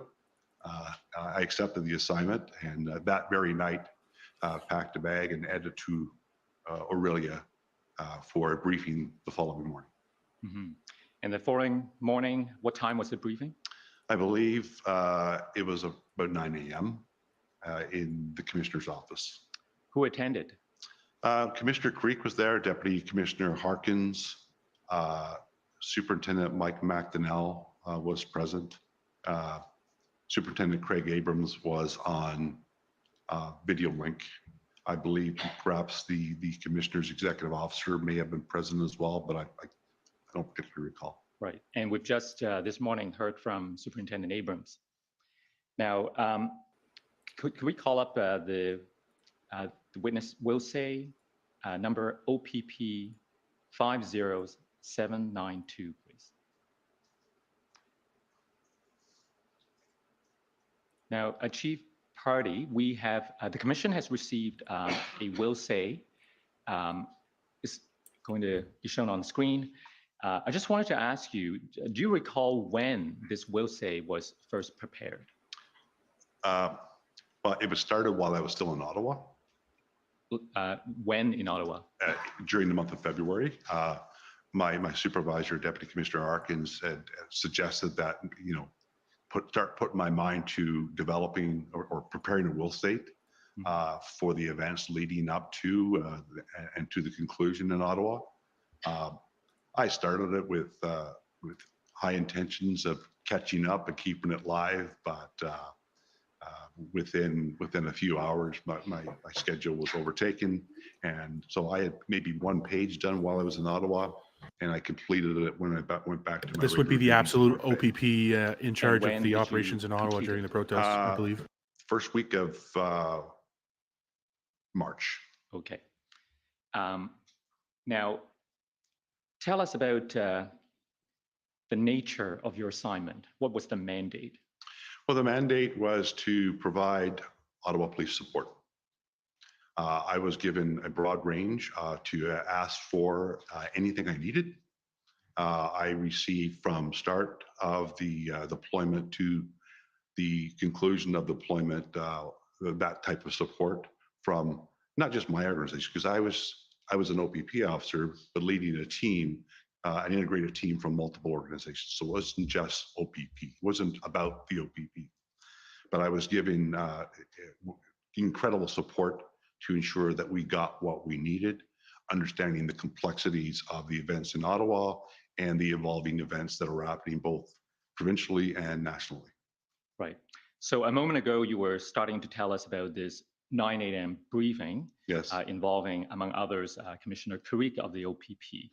Tell us about that briefing. What was discussed? Well, I got an overview from Superintendent Abrams as to the state of the union in Ottawa, that the concern was there wasn't a plan. They were asking for a lot of resources, but there was no concrete plan in terms of how those resources were going to be utilized. There was dysfunction. There was a loss of confidence and faith being displayed by the public. The narrative in the media was certainly slanted. What? You know, there was no, in terms of the protest and by the protesters. Generally, it was a crisis in Ottawa. Now, you mentioned earlier that the purpose was to support. You know, one of my most common phrases that I uttered throughout my time. What did he just say there, Daisy? In Ottawa with their senior Just came back. executive. Want me to go back and check? We're here to help. Yeah, please go try and see What if there's kind a of clip help? there. Whatever they need, but you know, we were there to help build and complement any plans and direction that they had. There was never an intent, and this was explicit in my assignment. We were not going to Ottawa to take over command and control of the event. We were going there to support them. Certainly there was a goal to integrate or unify commands. This is an event that was clearly now beyond the capability of one single organization just by its size and the need for resources. It stretched well beyond what Ottawa Police themselves could provide, which in my world, that's generally the kickoff for developing like a unified or an integrated command with others. Mm-hmm. You know, that was the focus, to get there to have a team of dedicated people. SG of which Fox. I only knew one. Let's go. Of the people that were assigned to me. I was going to be meeting these people that evening when I arrived. I was given a contact with the Ottawa Police, and later that morning I got in my vehicle and I started making my way and spent the next 4 hours on the phone. Right. So you were in Orillia at 9 a.m. and by 5:35 that afternoon, you were in a meeting with the members of the OPS, right? That's correct. Who did you meet with at that 5:35 p.m. meeting? Well, I know I had someone taking minutes for that meeting. I know Deputy Chief Trish Ferguson, who I'd known previously, was at the meeting. Superintendent Patterson. There was a number of other folks with them, both on conference and video link. I know that initially, even in my own minutes, it reflected that Chief Slowly was present at the meeting because that was on the invite, but he did not make that meeting due to emergency family. It was issue. delayed, right? I don't recall him joining. The minutes don't reflect any comments or whatsoever from the chief. My recollection is he did not join the meeting at all. All right. Now we heard from Deputy Chief Ferguson from the OPS yesterday. I believe she said that the former chief was delayed, but he did join by teleconference or some other means of remote communication. And that is very possible. As I said, I reviewed the minutes from the meeting. When you look at all the minutes that we took throughout the event, it's very clear, in my humble opinion, who's speaking. There was certainly no indication from those minutes that he was there, but it's very possible that he did join. Right. Now, if we scroll down, this will say to the next page. Right. So the first dark bullet, planning team held its first meeting at 17:35 hours from RCMP headquarters with the OPS. All OPS were on video or conference call. Also note that counsel for the OPS, Christiane Hunnot, was present. Do you recall her being present by video conference? Yes, right.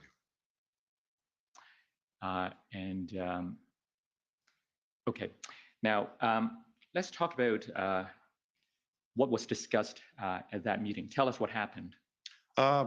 We started the meeting by just doing the introductions of those that were available from my team. My team are still not all in Ottawa. They were still arriving, but we did have Inspector Tim Skinner from the York Region Police. One of my planners from our emergency unit in Aurelia, Brad Taylor, was present. Superintendent Phil Liu from the RCMP, and Sergeant, now Staff Sergeant Darwin Tetrell from the RCMP as well was present. We stated our objective. We're there to help. What do you need? We need a plan. Let's start building on. We're there to building on what your objectives are. And they proceeded to give us a broad overview of their concept of operations for the occupation. And it was just that. It was a concept of operations. We had lots of questions.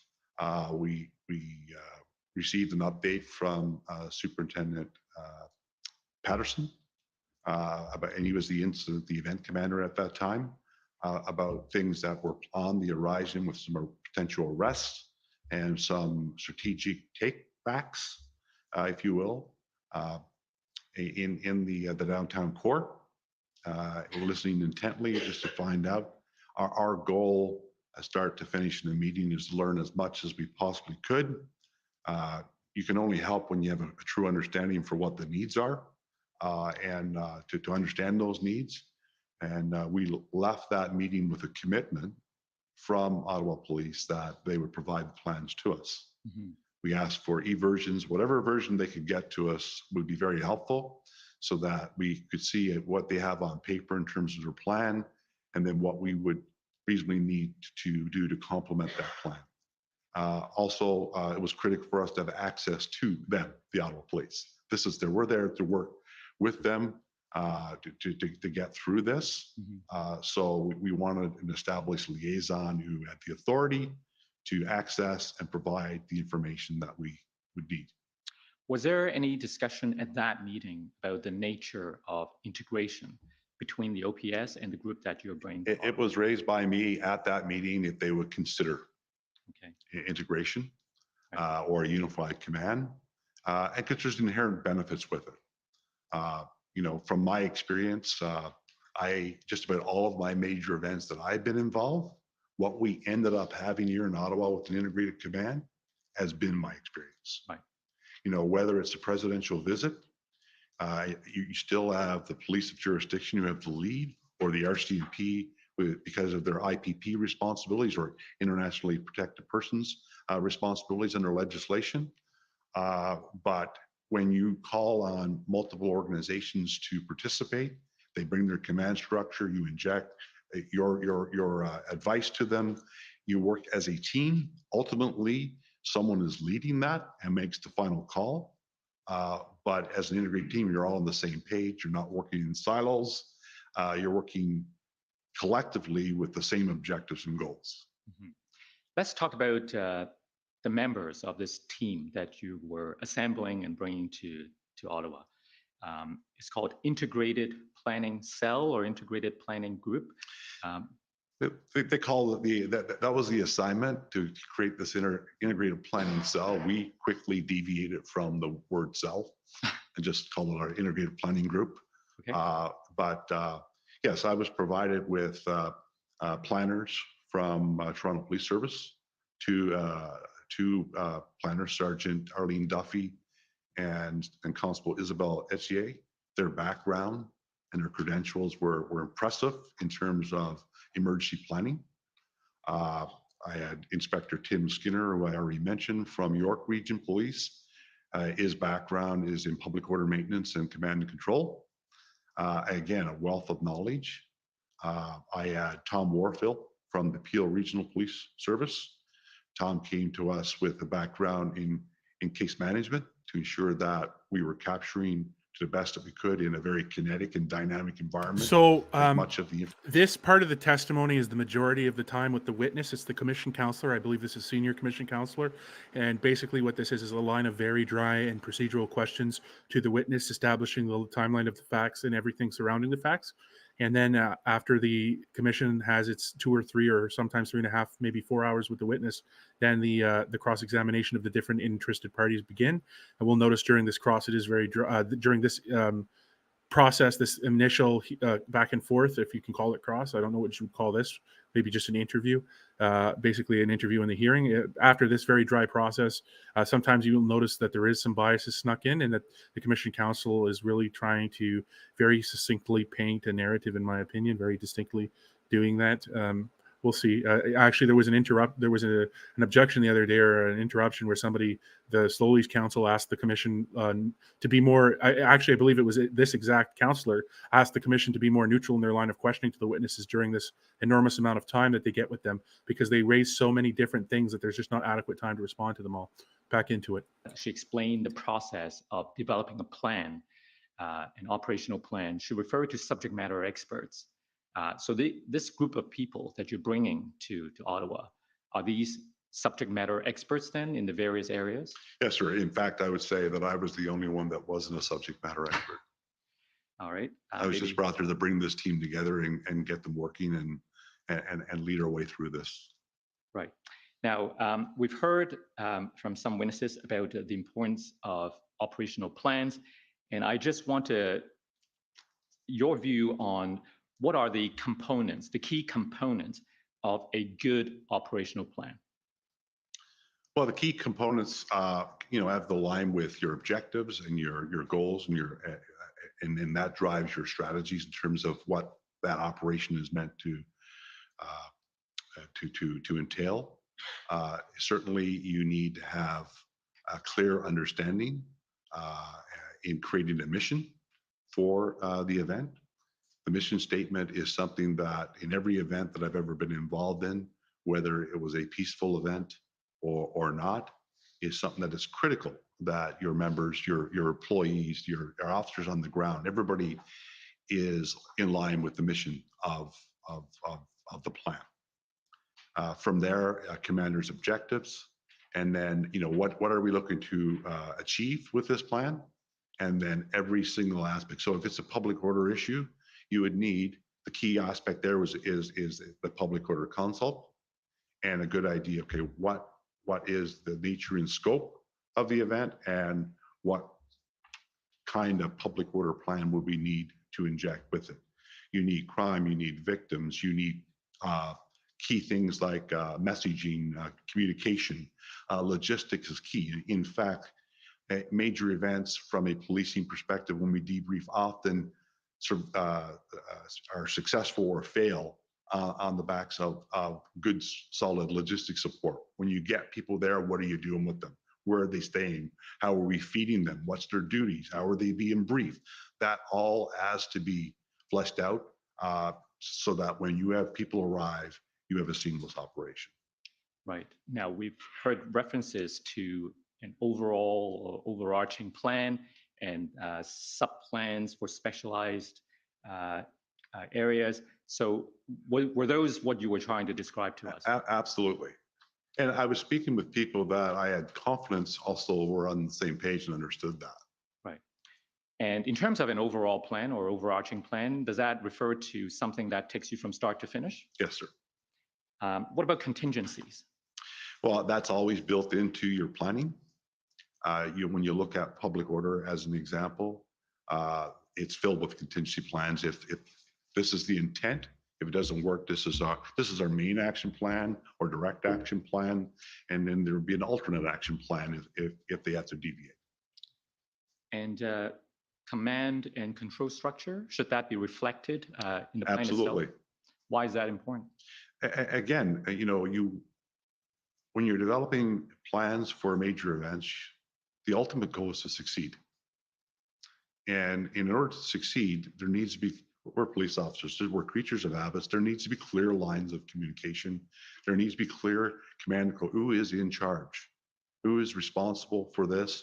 Right down the line, because in major events, you might have a major event commander right down to a commander on the ground, all have distinct roles. But roles and responsibilities are absolutely key to get you through the event and in a successful way. At the time you arrived on February 8th, did you know if the OPS had experienced planners like the ones you brought to Ottawa to help them develop this kind of a plan? I was making an assumption based on my experience with OPS that in fact they did have that depth. Although some of the ones that I had worked with in the past were absent and I learned I'd retired. And because as I said, the OPS have always been renowned. We've been there to support them countless times at major events. We're different organizations. We have different structures, but make no mistake about it, they were good at what they did. Right. So you told us that on that first meeting, at that first meeting, you were shown this strategic concept of operations document, but you didn't have a copy, right? You weren't given a copy at that meeting. If there was references to it on that date, I do believe I may have been given a copy, okay. But and you said you asked for more. We asked for more, and they indicated that there was a nod from Superintendent Patterson that any plans that I sent you the clip, John, just now. Supplied to us. Okay, so we go to the next day, February the 9th, at 7 a.m. There's a note in your will say that you weren't getting the plans yet. And we go to page 3 of the will say. The second bullet, oops.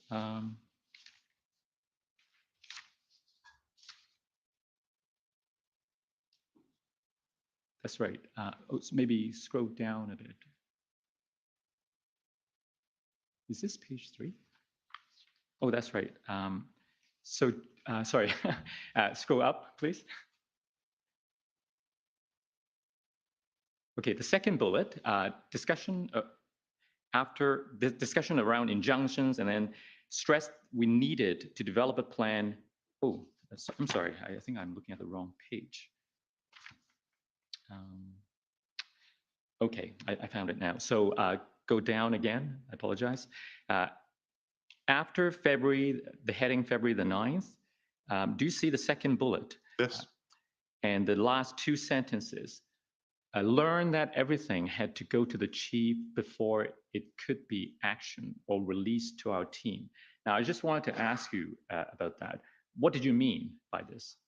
Well, we learned very, very early in our time in Ottawa that the chief was very much engaged and that ultimately everything that they intended to do had to be approved by him. Who told you this?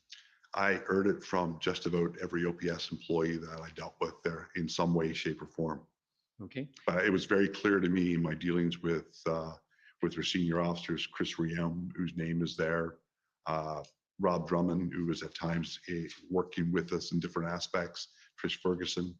I didn't deal a whole lot during my initial days with Deputy Chief Bell, but certainly it was very, very clear that Chief Slowly was to be informed of and approving all aspects of their operation. Now, in fairness to the former chief, you did tell us that there was some departure of senior officers from the OPS. So isn't it quite understandable that he wanted more things to go through him to ensure that important decisions are made with the benefit of his input? I don't lay blame, sir. I look at this. This was an incredible event unfolding in his city. That was the loss of confidence that we were seeing in the media, in the police service, undoubtedly brought a lot of stress to bear. That he wanted to be looped in on everything that was going on. I can't fault him. And you also mentioned earlier that the OPS counsel, Christian Hunnod, was present. Yes, I did find that to be, from my experience, to be a little bizarre. Why is that? Well, needless to say, I've been involved in a lot of major operations over the years, and there's always consult with legal on our legal authorities and common law authorities, and the different tactics we use, make sure that we're sound within in the law. However, it was a first-time experience to have counsel actually sit through operational discussions. But wouldn't it be helpful to have a lawyer around in case any legal questions arise? Well, again, as it became more protracted, the event, I suppose it could be, where you would have counsel there immediately to give advice back on legal points that were being discussed. But as we proceeded, it certainly came across a little bit more than that. That she was. So I think Daisy is just making some clips right now. Should come in whenever something to comment on arises. I'm also working on an edit right now. Okay, so that was your that's the morning of the 9th when you were still looking for a plan and not getting it yet. Yes. And then that around noon that day, you got to meet with the OPS team again, right? Yes. Where did you go? Well, we had called for a meeting to discuss things more broadly. And it was downtown Ottawa at the Ottawa Police Station, 474 Elgin Street. It was in an upstairs boardroom. We couldn't bring all of our team. I would have liked to, but we were going to be somewhat restricted, and we were still in the pandemic, so we were mindful of all these things still going on. So we brought a smaller part of the team, including Craig Abrams, who also joined our team initially, along with Mike Francis, 2 OPP officers who had been in Ottawa working already, assisting Ottawa, one from a POU perspective, one more from a strategic command perspective. Myself, Tetral, Skinner, and Phil Liu, and there was another RCMP officer, I believe his name is Charles Mason, was present with us at that meeting, along with the OPS command team and their counsel. Okay, well, tell us what happened at that meeting. Well, again, we discussed 2 different documents that they provided us, their strategic concept of operations. That was the same one that you saw yesterday? Yeah, very similar. And yes, I believe it was the same. They're a broader overarching kind of concept of operations for the truck demonstration. And we had discussions about that. We were asking for numbers. There was a sergeant or staff sergeant LeBlanc from the Ottawa Police Service who provided us the breakdown of numbers, what they needed to sustain operations. And the number, if I'm not mistaken, was 516 FTEs or police officers to sustain operations at all the checkpoints that they needed. We had a lot of debate about that. Ultimately, there's some math issues that we came to terms with. But again, our goal is there to completely understand. We didn't just go in blank, say, what do you need? Here you go. So we had discussions about that. And then we had discussions about, well, an overview provided to us by Superintendent Patterson of an operation at Rideau and Sussex that they were contemplating. It was, my notes reflect that it was scheduled for 4 with a possibility of being moved up to 11 p.m. And that night, as I noted, I brought those that I did to this meeting for a specific purpose. And, you know, we had discussed it prior to, like, we're going there as a team. You have input to give it. You know, we have a lot to get done here in a short period of time. Let's not hold anything back here. So Darwin Tetreault asked if he could speak when he was being presented this thing. And I do appreciate when I heard the tail end of Superintendent Abrams's evidence that he mentioned the number 400. The number in my mind and in my notes was 800. He said, based on his knowledge of POU, when you look at the dynamics of this event, the number of areas that were blockaded and the work that had to be done, we would need approximately 800 POU officers to effectively dismantle this protest. But furthermore, and the key thing for me, hearing from a subject matter expert with his level of experience, is that once you start this operation, you should not stop. And their intention, as it was presented to us, was to kind of do it chunk, to use the words that were used, chunk by chunk. And there was recognition that it would be very resource intensive, a significant demand and resources to do it that way. But we didn't have significant number of resources. And the best advice and evidence, or sorry, best advice I was receiving right at that meeting from our SME is that strategically, if you're going to do this appropriately, when you start your POU action, you should not stop. You need to start moving systematically through all the points to shut it down. And he suggested that we pump the brakes. Let's stop this. Let's not proceed with this operation. And ultimately, that is what happened. Although I did have conversations with the incident commander who was assigned to the operation just by happenstance. Is that Burnett? Paul Burnett, yes. And ultimately, that operation did not happen. But that was back to the meeting. That was is inject into it. There was a lot of discussion about resources because when he raised that number, and again, the number sticks out to me because it ultimately was the number of POU approximately that we needed to successfully dismantle. So Darwin Tetreault is from the National Capital Region. He lives in this area. He runs these programs nationally for public order maintenance. He is a public order person himself. And he had given a lot of thought to understanding the zones, which had been presented to the day before in terms of the checkpoints and the key areas of concern in the red zone. So, you know, I thought, you know, very clearly he's already put some significant insight in terms of what needs to be done to successfully shut this down. So Chief Slowly, very passionately and very concerned about the reliability of getting resources. He was very concerned that we would come through. He wanted guarantees with no caveats that if you're going to say you're going to give us X, you're going to give us X, period. No questions asked. We just stressed that we're building a plan. We have the support of our organizations to get it what is needed to develop a plan to successfully shut this down. All right, so you've covered a lot of grounds there. Let's try to unpack that a little bit.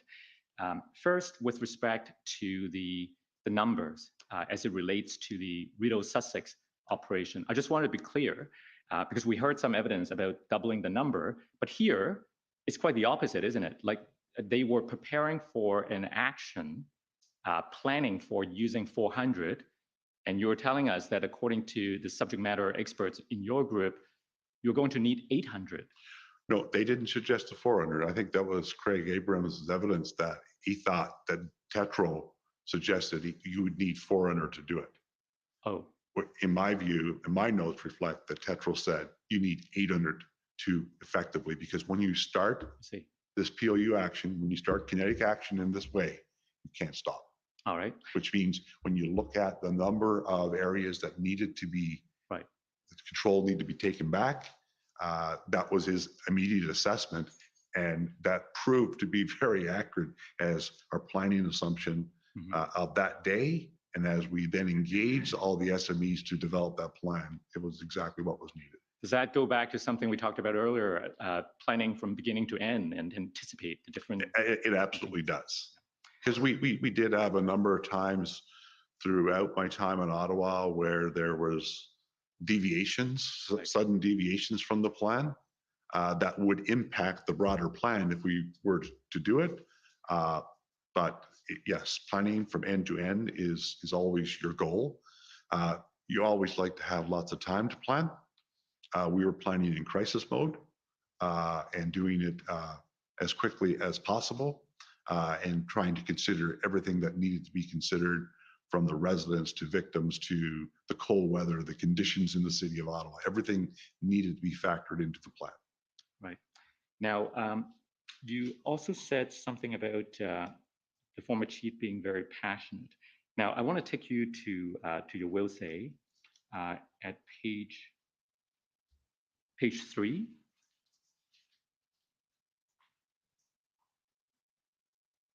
Sorry, page 3 at the very bottom. So here,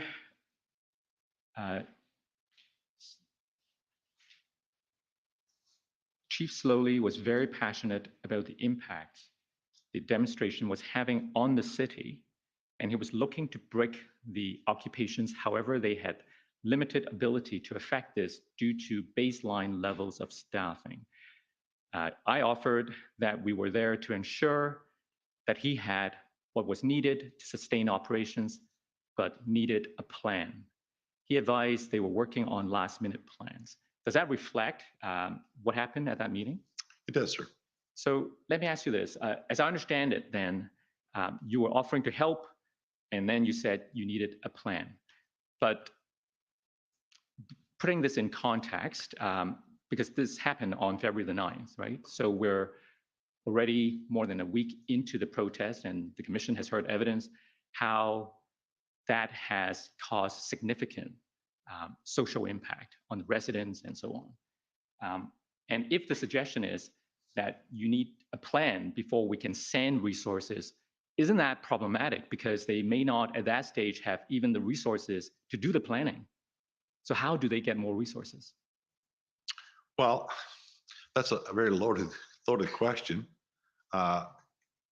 Essentially, you need a plan to be able to communicate with police leaders. When you're asking for resources from around the province, and in this case, around the country, you need to be able to articulate what that need is and why that need exists. And in doing that, it's always about, what's my officers going to be doing when they get there? What are the logistics? What are the plan, the briefings? Everything is something that you always provide. We're in a state right now that, I learned really quickly that staffing was an issue for OPS. Staffing is an issue with just about every policing organization out there for a myriad of reasons. So as a regional commander coming into this from another region where you're going to be called upon to provide resources to supplement an operational plan, you're pulling from resources that you have available to police your communities. And oftentimes in a lot of my detachments, we're already at our base level. So when you're still, because of a crisis there, you're going to pull them only when they're needed, not to sit around waiting to know what they're going to do when they get there. Plan is absolutely critical. And it can be a concept, because we developed the concept of operations within 48 hours of being in Ottawa, a concept of operations that we ultimately use throughout the event. Mm-hmm. So you can have that and know that you're building this, and this, and we're going to need to staff those up. So let's start preparing that. But it can't just be, I need this number. You need to know what these people are going to be doing when they get there, right down to where are they staying and who's feeding them. We're human beings. You need those basics in place. None of that was in place. Right. So let's take a look at this plan that they did show you on the 9th. The basic requirements for a plan were not even in place on OPP OPS. 50774.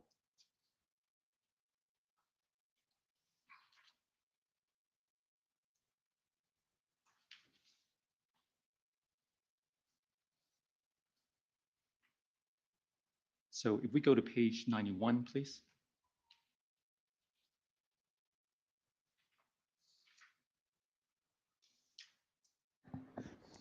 Sorry, Counselor, can you repeat the page? Page 91, please. 91, thank Yes. you.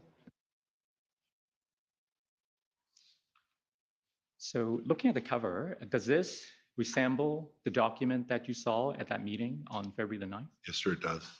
And if we go to the mission statement at page 96, so the mission statement simply reads, to end the unlawful elements of the Ottawa truck demonstration and restore safe and open neighborhoods and businesses.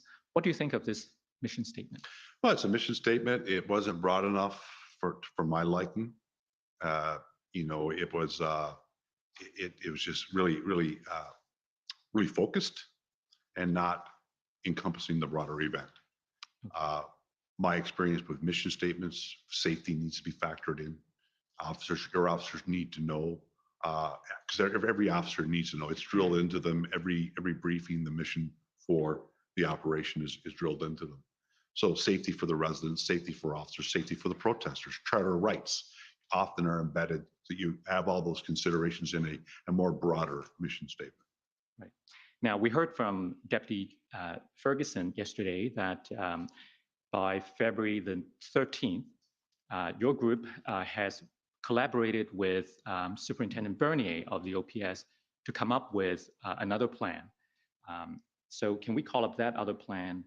And the number is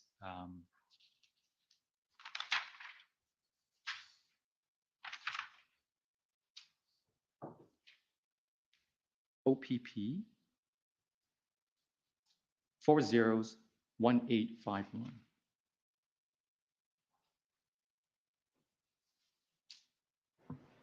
Sorry, can you repeat that? OPP 401851.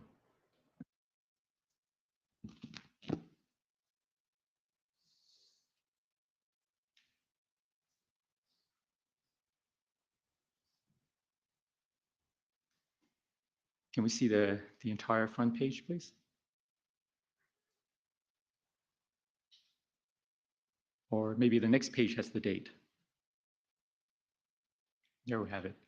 Do you recall this as being the plan that was developed by the 13th? Yes, sir. And that is my signature on it. Okay. Can we go to the mission statement at page 8, please?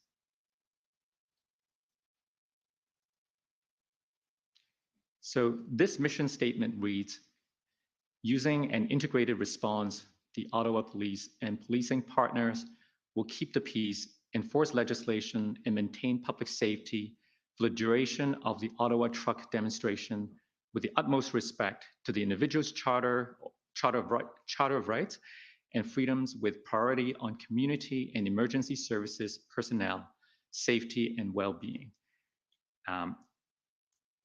How does this one compare with the one we saw before? What is a mission? The other one's more an objective.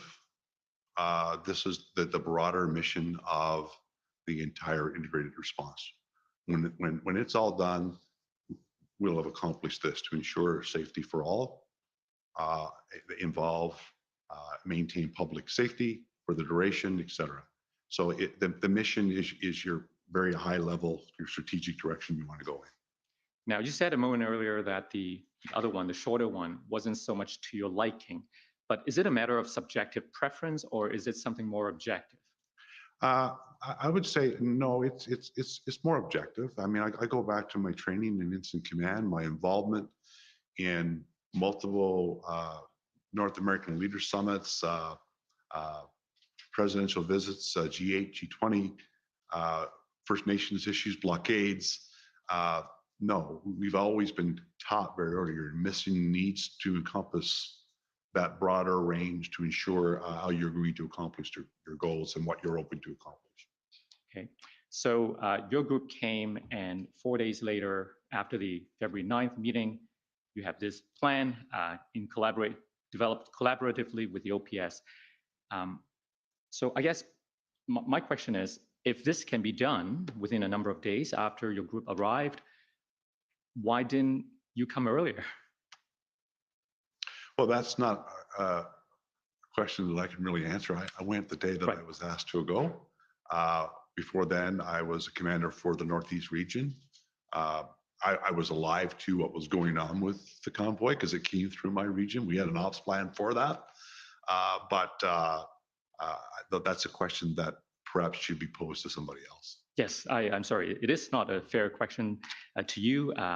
You were chosen to lead the project. You weren't the one who came up with the idea. But looking back, knowing what we know now about the OPS capacity to develop something like this, would you agree that it would have been very helpful for a group of experts like yours to offer assistance to the OPS, let's say, the Monday after the first weekend instead of on February 9th? Yeah, that's a fair statement, sure.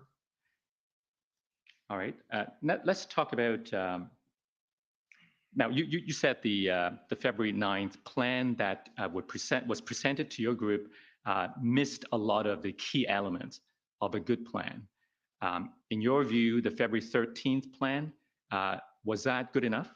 It was getting there. I mean, we were, as I mentioned, when you're building a plan in crisis, you're ensuring that you are encompassing all key elements to that plan, knowing that there is literally things are going to be continuing to be built into that plan once the event is even finished. Yeah, because it's based on your concept. You know what you're going to do and how you need to resource it, but you're still continuing. The plan will continue to evolve through the duration of the event. Right. Now, one of the things that you also told us that arose during this February 9th meeting is the former chief's request, or he was seeking some assurances. He was asking for some kind of a guarantee that the resources would arrive, right? And I take it that you disagree that that kind of guarantees could be given? It wasn't that I disagreed that the guarantees could be given. I think we need the context of the conversation. There's debate about some misrepresentation of numbers in the media that he had with Superintendent Abrams. There was discussion because he made it very clear, from my view, in conversations I had, that there were people in the ministry that wanted him to fail. And he had sources in the ministry that were letting him know that, people wanted him to fail. And I just assured him that, well, we're not those. We're here to help. Well, what about the argument that to plan properly, one needs to know a little more about what kind of resources you can count on? So, for example, if the OPS were to develop a plan based on having 1,800 officers available, that plan wouldn't have been very helpful if those people are not actually coming, right? Well, I'm going to suggest the opposite. If they had a plan, an operational plan that encompassed 1,800 officers with duties assigned in a rotating cycle, then we would have then refined likely that plan to ensure that it was sound, and we could have Short done that answer, very no. quickly and started our deployment, because we actually started deploying officers in our team pretty much on day one as needs were arriving. All right. Now, if we go back to the will Those say no problems were coming from the Ottawa Police Service side, not the OPP side. document number is OPP 50792.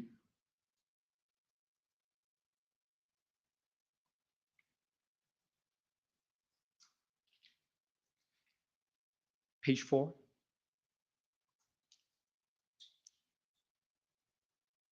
Go down, please.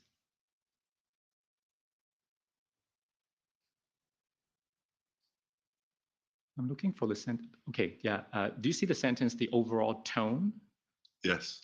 The overall tone of this meeting was somewhat unprofessional and disrespectful. Chief Slowly was very clearly under tremendous pressure to act and was very suspicious of levels of commitments from police agencies. Tell us more why you said that. Well, as I said, when we attended this meeting, we fully anticipated to, and I don't look for thanks, but expected that we were going to be welcomed there, that they was going to be happy that we were there. The meeting, the meeting overall, the tone, I would say, was very antagonistic. It was disrespectful. In terms of we're there to help, and he's just not trusting it. It was very clear he had confidence issues in what we were there to do. It wasn't what you expected. Certainly not what we expected. I think just about everyone on my team at some point in time within the minutes of leaving the meeting received apologies from other members of his command for his behavior.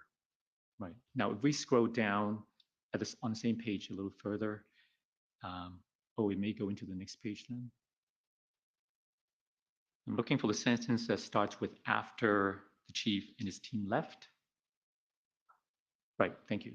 After the chief and his team left the room, Inspector Debbie Palmer remained with our team, and we again pressed for copies of their plans, e-versions, and she stressed the chief's comments that some aspects of their plan had not yet been approved. Yep.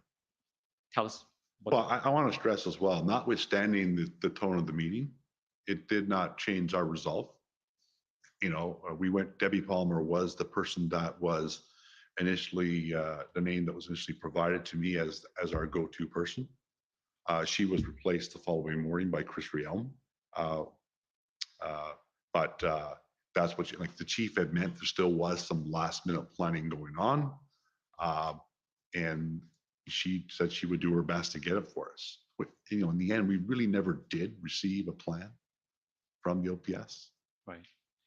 So at the end of this meeting on February 9th, was there any agreement between the OPS and the Integrated Planning Group on any operational plans going forward?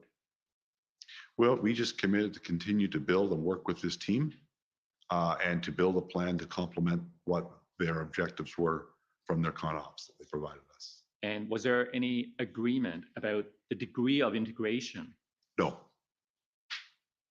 Now, we expect that we may hear evidence from Mr. Slowly that to the extent his approval is required, he gave all the approval necessary on February 9th. What would you say to that? I obviously wasn't there because I received no such information of approvals. I think it's reflective in the follow-up meetings when they have, when I would call them to say, what's their status? Well, we need a meeting before we need another meeting for me to understand that before we can move forward. So there was no implied, certainly no implied or explicit approvals for anything. Commissioner, I saw you look at me. Is that a sign? If it's a good time It is for a good lunch, time. we'll take an hour for lunch and come back after. Thank you. It's very perspicacious on you, if notice. Okay, so they're going to break for lunch and we'll come back in an hour. The commission is in recess for 1 hour. La commission est levée pour 1 heure. Okay, we're back. What did you learn from that, Daisy? Did you learn anything?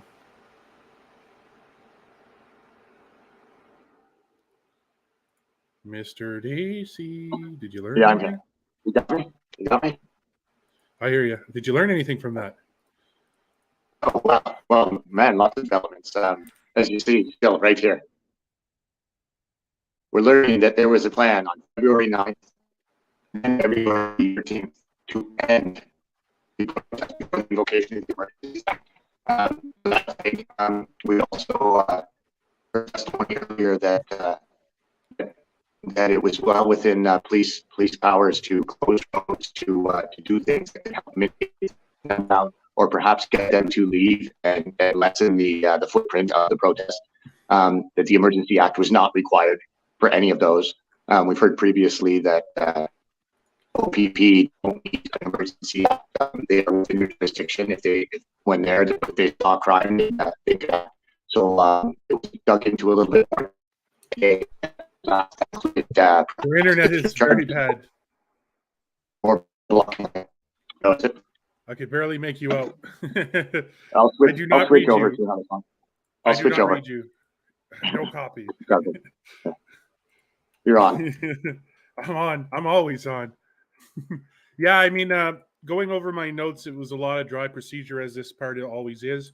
There was an interesting quote that I really didn't understand the context of. Chief Superintendent Pardy said that the narrative in the media was certainly slanted in terms of the protest and by the protesters. I'm not quite sure what they're talking about there. Certainly, we had no influence on mainstream media, so I'm trying to understand what the context of that was, whether or not he was talking about the narrative in the mainstream media, or maybe he's talking about social media. OPP was not going to Ottawa. So the Ontario Provincial Police was not going to Ottawa to take over the event. That wasn't their intention. That wasn't their jurisdiction, their role. The OPP had concerns that the OPS, the Ottawa Police Service, had no plan. OPS were asking for a lot of resources, but had no concrete plan for those resources utilization. There was dysfunction. Basically, they didn't want to have sending all these officers who were just going to sit and twiddle their thumbs when they were needed in their communities and elsewhere. For their regular duties. So when they did send them to Ottawa, they wanted to know exactly, what are these people going to be doing? How are they going to be doing it? And when are they going to do it? Where are they going to stay? What are they going to eat? What kind of human functions are you going to provide for them? And it's just like the OPS really didn't have anything. It was, to put it frankly, a quagmire. The OPP didn't have the resources to effectively dismantle the protests. I think I heard that. Like they couldn't just summon like 1,000 people out of midair, 2,000 people out of midair to go in there and do that. In such a way. The OPP believed that once public order unit operation started, it needed to not stop. So like once the quote kinetic action commenced, that they needed to continue doing it. If you want to join in and share your opinions with me right now on, did you notice anything I'm missing? Are you picking up anything from Superintendent Pardy that I'm not? If you want to share that with everyone, go ahead and call in right now, and we'll get you on the stream. Where you could talk to everyone, and you can talk to us here. You can call in that number 1-647-732-4253, PIN 957-572-249 #. I will try to jump in. Is my connection better now? It's a bit better. You need Okay, a I'll try Wi-Fi to jump. signal, man. Yeah, I'll try to jump. I'm on a hotspot. I'll jump in from my other phone in a minute. Other notes. Let me just go over the rest of the notes here. The OPP believes so. Like once the enforcement started, it needed to just be continuous. The plan was developed before the Emergencies Act, so there was a plan on February. So we are learning now that there was a plan on February 13th. There was also a plan on February 9th. Chief Superintendent Pardy expressed that retired Chief Superintendent Pardy expressed that he had serious concerns about the plan on February 13th. The February 9th plan, that it wasn't detailed enough or other elements of concern for him. And then the plan evolved to the February 13th plan, which was better, but maybe still a bit rusty. But they were in the process of making and executing a plan to end the protest well before the invocation of the Emergencies Act on the 14th, and without the use of the Emergencies Act. And as we've heard from the two previous officials in the OPP, Morris and Abrams, Superintendents Morris and Abrams, that they weren't using their provincial police powers, their police powers in the province of Ontario the whole time to enforce the Highway Traffic Act, to enforce all of these things, and at varying levels of testimony from the three officials from the OPP so far, but basically the same message, that they were enforcing the law when and where they needed to, when they seen criminality and such like that, and that they had the full powers to do that, to close roads, to do enforcement action, and so on and so forth. As the diligent lawyer for Saskatchewan, the first time we've heard him in the commission so far, Saskatchewan's counsel, the first time in hearing with witnesses anyways. I think they spoke on day one. They said that the province doesn't support the invocation of the Emergencies Act. And he's basically proving and establishing that the powers of police and the police were fully capable and able to execute law enforcement without the Emergencies Act, and to resolve the protest even. So the plans was the first big plan, February 9th, a lot of red flags, problems with that one. And then the February 13th plan, which was more refined, and people, had better things to say about it. but still some issues maybe, but way more refined. It was evolving. OPS poor planning, serious issue partner agencies had with lack of details, etc. Notes a meeting with slowly was unprofessional. So we're hearing this from multiple people. I think we've heard it from every OPP officer so far, and we've definitely heard it from others that slowly was, the quote insurrection in the Ottawa police force, where people were trying to, I guess, mutiny slowly. I don't even know what they meant by that. Really have to recheck the context, but a lot of internal issues with the OPS. Terrible planning, terrible execution. Leadership is my way or the highway. Not taking input from other people. That's what I'm gathering from the testimony so far. Basically, he's totally under the bus. Like, everyone has thrown this guy under the bus, so it totally makes sense why his counsel is there and why they get to ask questions to every single witness. Saskatchewan's got a question for one witness so far of the 10 that we've been through, 2 a day. So 2 said day 7. So we're over 10 witnesses now. The first day, day 3 we had Steve K, city manager, and Serge Arpin, Watson, chief of staff. Day 4 we had Jim Watson, mayor of Ottawa, and Kim Ayotte, manager of emergency protective services for Ottawa. Day 5 we had Diane Deans, Ottawa City Councillor, former chief of the Ottawa Police Services Board, and Patrick Morris, OPP superintendent with the POIB, Provincial Operations Intelligence Bureau director. And then we had Patricia Ferguson, Ottawa Police Service, on day 6. She was acting deputy chief and in charge at the time, I believe, of tactics or something. Whereas now interim chief Steve Bell, I believe he's being named. If I'm a betting man, he's being named the chief of Ottawa Police today. Formally, no longer going to be acting or interim chief. People were thinking that they were just going to bring someone else in. No, I think today they're announcing that Steve Bell is now the permanent chief of the Ottawa Police Service. I think anyone really saw that coming. So Patricia Ferguson, Ottawa Police Service acting deputy chief, and Superintendent Craig Abrams with the Ontario Provincial Police. That was carried over to day 7 today. Craig Abrams, the first witness, carried over. And then we have now, of course, Chief Superintendent Carson Pardy, which is the last person on the list of anticipated witnesses for this week. And that's who testified. And then of day 2, which was the first day 2 of the commission, which was technically last Friday, which was the first day of witnesses, we saw in the morning, we saw 6 witnesses on day 1, I think, actually, now that I think about it. I think in the morning we had Zexi Lee and the other lawyer there. I forgot her name. And then we had the 2 individuals from the BIA, the Vanier BIA and the Spark Street BIA. And then we had in the afternoon, we had the infamous exchange with Ottawa City Councillors Matthew Fleury and Catherine McKenney, Mayor Hopeful. So that's who we've had so far. I do have their names somewhere. I just don't have it handy. For the first 4 witnesses, the 3 unnamed witnesses from day 2, which was a fast-paced day, that one. A lot of stuff came out day 2. And yeah, so I don't know what to think of all this. What are you guys taking away from this? What are you guys thinking about everything? Brett Masowski says, sorry if I said that wrong, they ignored the intelligence given to them and worked against the OPP that requested help from them. That they requested, yeah, they basically were very to recheck my notes here. Notes the meeting was unprofessional, antagonistic, and disrespectful. So obviously the Ottawa, he didn't expect them to praise them, but he expected them to be like, oh, thank you for coming and all this, and slowly was basically like panicking, get these guys out of my city, cop on every corner, let's go bust into Rideau and Sussex, or that's what I'm gathering from the testimony. That's what I'm hearing here. Thank you so much for covering this. I really appreciate it. I apologize I can't afford to donate anything. No issues. Don't feel bad about that. I'm just some guy on the internet. I wish I could donate to all the real news because it's definitely worth it. Well, thank you, Bambi, for that sentiment. Something you could do for me, if you have a Twitter account, if you can make your way over to twitter.com/PatriotSmoothie, drop me some likes, drop me a follow. It helps me in the algorithm. I'd really appreciate that.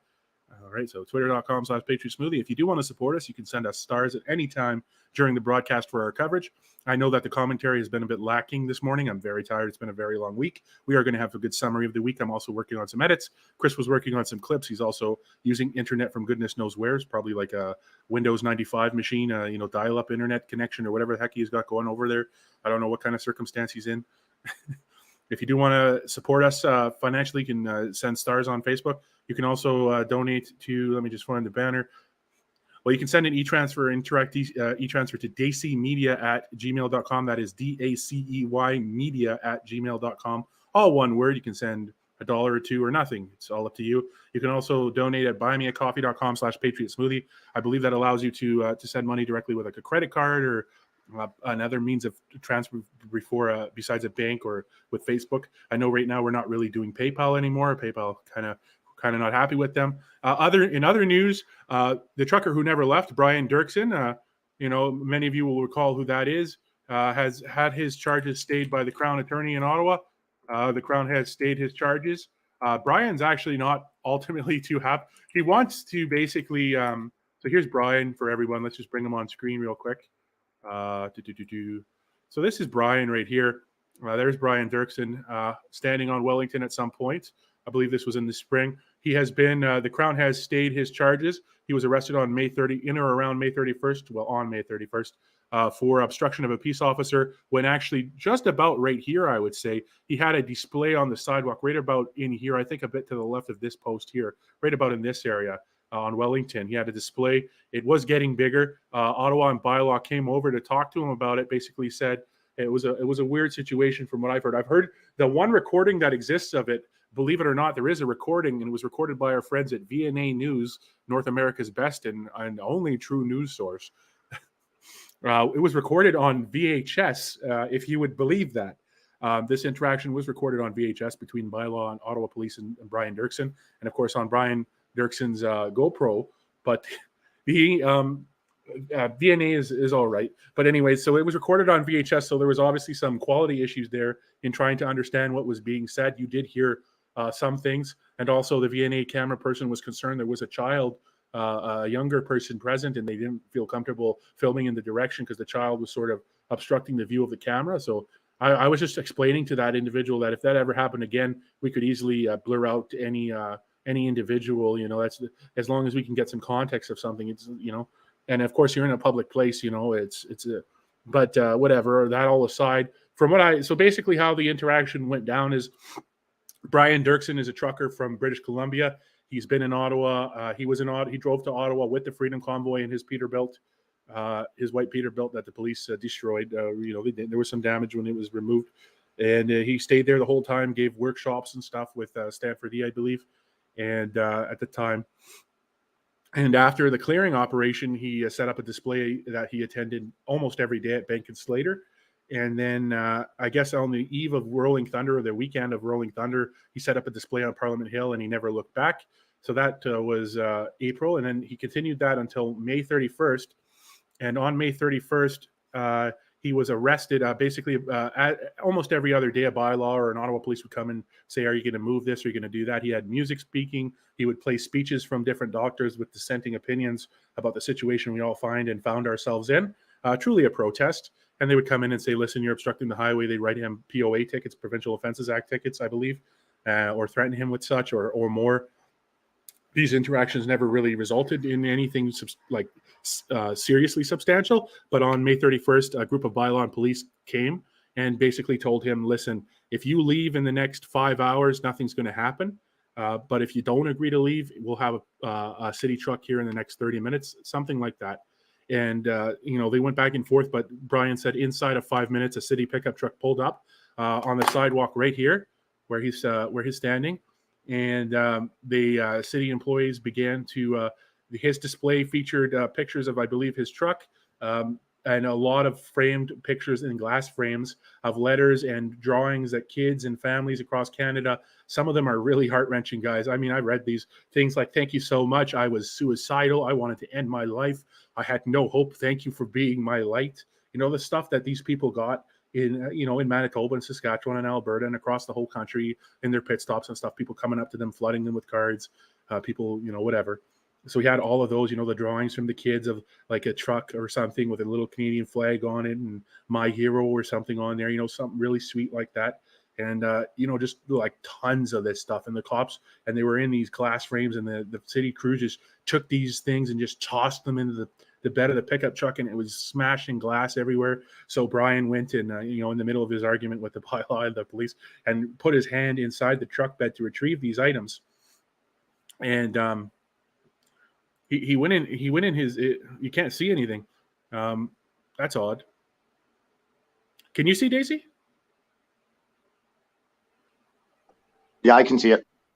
Okay, so yeah, like I said, he went into the he put his hand into the truck bed to retrieve some of these smashed items, and all of a sudden, and I'm not playing the VNA news clip. I don't have that on me right now, and a lot of it, like I said, is unusable because the audio is it is a VHS recording, or a beta recording maybe, but it's definitely a cassette recording of some sort. And there's a lot of audio static and such, and there's a lot of, and it's mostly pointed at the ground because of the concerns I explained. Nothing against VNA or anything, but that's just how the nature of that evidence. So anyways, you were able to get, and there was also witnesses there who were able to corroborate a story to me about what happened that I then reported on that evening on my TikTok channel. That video went quite viral. We had tens of thousands of views on it, 5,000 plus views. Trucker never left, was arrested, and so forth. So anyways, he put his hand in that truck bed and instantly was arrested for obstructive of peace officer and given, 7, 8, or 9 Provincial Offences Act tickets. Things like obstruct the highway for his infamous display on the sidewalk. Different things like that. Noise bylaw, I believe, was in there. Different Provincial Offences Act tickets that he was given, and bylaw tickets as well, which is all under the POA regs. So, or the POA laws. That's it. And today or yesterday, he had a court appearance. Every day, the news has been following Brian's court appearances. He's got very strongly held beliefs. He's got really, a very strong position that he expresses even in court to the justices and the judges. And it's some people have reported on it quite enthusiastically. And there's a lot of talk of sovereign citizenry and other things like that. But Brian definitely holds these views authentically. He's 100% authentic, and he's a good man. Like I mean, I met him, and insofar as I've known him, I feel like he's an authentic person with a good heart in the most cases. He is nothing but consistent in those beliefs and his the way he stands for them. So it was quite surprising yesterday. The Crown decided that they were staying the charges against him. I don't know if he's accrued. I know for a fact that he had obstructed peace officer. That's a criminal charge. I've seen that. The day that he got out, he was in jail. They took a bunch of stuff. They didn't give him back. They still have his GoPro. The GoPro I think he's wearing in this picture is gone. The one that's like right here. Actually, that's the bracket that the GoPro used to be on that's now missing. So this was post arrest. That was probably the night he got out. Actually, maybe. He lost 2 GoPros, John. He also lost once he lost his first GoPro in this incident. The GoPro you gave me around Rolling Thunder, I passed that to Brian because I thought he needed it more than me, and he ended up losing that one also to OPS. And I was sometimes somebody would put like a cone or like a paper that says love or something. They put it in between these. There's a line here and a line here, and there's a line here and there's a line over here. And technically the street's closed, and people would put a little paper thing here. And I once saw an OPS drive by, so he was going the other way. He was going towards Elgin, going north, going towards Confederation Square there. The War Memorial and all that. And he just stopped right here on the yellow line, literally opened his door and picked up the piece of paper or whatever it was, the little tiny sign, and like put it in his car and like drove off. It's like, what are you doing? I've seen, I don't remember if it was OPS or if it was Ottawa Bylaw Service, but I've seen them take things that people had put up too, like there was one that was on the post kind of near the garbage can at Wellington and Metcalfe. And I believe I think it was Bylaw, but I can't be sure. It was either Bylaw or OPS. And the guy ripped it down so angrily, man, ripped it all up and shoved it down in the garbage can in front of everyone, like just having a little bit like a temper tantrum. Huge guy, man. This guy was like my height, 100 pounds heavier, like huge monster of a guy. Just angry as can be, like, I'm taking this beautiful sign and yeah. and I'm sure that really helped him express himself and destroying other people's expression. But anyway, so Brian, that was a surprise move that the Crown stayed his charges yesterday. And like I said, I don't know if his certain unique beliefs in court has accrued more. I heard rumors that there was contempt movements against him in the courts. I don't know if that would drop that too, because I believe that's a common law proceeding. I don't think it's under the criminal code. I'm not sure how that's executed. Contempt, I think that's the only common law offense in Canadian courts. I'm not sure. Yeah, and I'm not really sure about the complexities of that legal scenario. Yeah, I think it would be outside of the Crown. I'm not sure. Not like in the case of the lesser the justice or the judge just basically imposes it on someone for acting out of order, as they would call it, as they would decide unilaterally, which is what a justice or a judge does, is they decide unilaterally with the pretense of the law and their understanding of it and their interpretation. But yeah, anyways, from my understanding, everything has been dropped as of yesterday, or not dropped, state. So he still has a criminal record. It still appears on background checks, et cetera, et cetera. Brian has expressed, different strategies he wants to do here, but I called him to congratulate him on that news. And there was an incident this weekend here between Brian Dirksen and another party that happened actually on our live stream as I was talking to another individual. And I really don't know what's playing out with that. So I'm not going to make comments either way. I know that there was quite a scene. And people, it was a man. That's what led me to come. That's what led me to come home and say, listen, guys, the temperature needs to come down. You can have your different opinions. You can shout and scream and do whatever you want, but nobody on no side putting no hands on anyone else. No ripping things, no destroying things, no grabbing at people's things. No stealing, no destruction of property. And no grabbing people's things from either side, from either way. No imposing yourself on someone else in any capacity from any direction. You totally bring the temperature down. That's what I was thinking. Like, I went there Saturday, I did my thing. Obviously there were counter protesters, and here's the thing, like with the counter protester, it's like a counter protester has, just as much right to protest as anyone else. That's the Canadian Bill of Rights, and your charter doesn't say, no counter protesters. If you're going to say protesting is this right, a protest is a protest is a protest, you have to accept that counter protesters are part of the life. Certainly some of them are more distinct in their tactics than others. And a lot of them, a lot of people find it very disagreeable, the tactics. But again, a lot of people find everything that we do very disagreeable. So I have to weigh that when I'm thinking about scenarios and situations that happen. And I just think that everyone has their rights and their freedoms, but, don't be, breaking other people's things or getting in people's face so much. Yeah, they have so much as their that. rights and freedoms to the legal limit. Like, I mean, there are limits. And they would maintain that about everybody else's at the same time, which is what I'm trying to say is that, you're just. But what I took away from that was the temperature is way too high and it needs to come down. So I came down, and I think we did a live stream Monday. I think I opened the live stream on Monday by saying to everyone that the temperature across the country needs to come down. And God, how I wish Justin Trudeau would just get up and say, you know what, I made a terrible mistake, or not even something that like, I hear the pain of millions of Canadians in the last 2 years have been insufferably difficult. I'm so sorry. Maybe our government made the wrong approach. Maybe we should reconsider what we're going to do, but double, triple, quadruple down and just make this country a pressure cooker. Even your temperature has come down from yesterday. That's exactly what you want to feel heard. Like, people need to feel heard. And when people don't feel heard, when they feel like they're being abandoned or even worse, mistreated or even worse than that by their government, and no one's listening, that only breeds people to get upset. It feeds, anger, resentment, bitterness, all this kind of stuff. And I mean, if that's left to go unchecked and never addressed, the problems are never addressed. The government never addresses the people, the hurt people, let's call them. That's only going to get worse. Like we need to be able to blow off some steam. We need to be able to talk to each other. But fundamentally, these people need to feel heard. People are being censored, and that doesn't work on either side. I'm in agreement with you, John. I think that that free speech is free speech. Period. Same with the right to protest. A protest is a protest is a protest. I might not use the same approach, and lots of people would say the same about me. They wouldn't agree with my approach, maybe even people in this movement. But we all have the right to do that. But yeah, and I wish people could express their disagreements in a different way. But some people, like you said, they don't feel heard. Some people feel, the way that we're egregious is that they feel that the way that we think other people are egregious, they think we're that egregious. They're like, oh, you're not hearing me. You're not hearing me. And I think that when people just create an atmosphere of not hearing each other at all, then they create that huge animosity and these conflicts that boil over.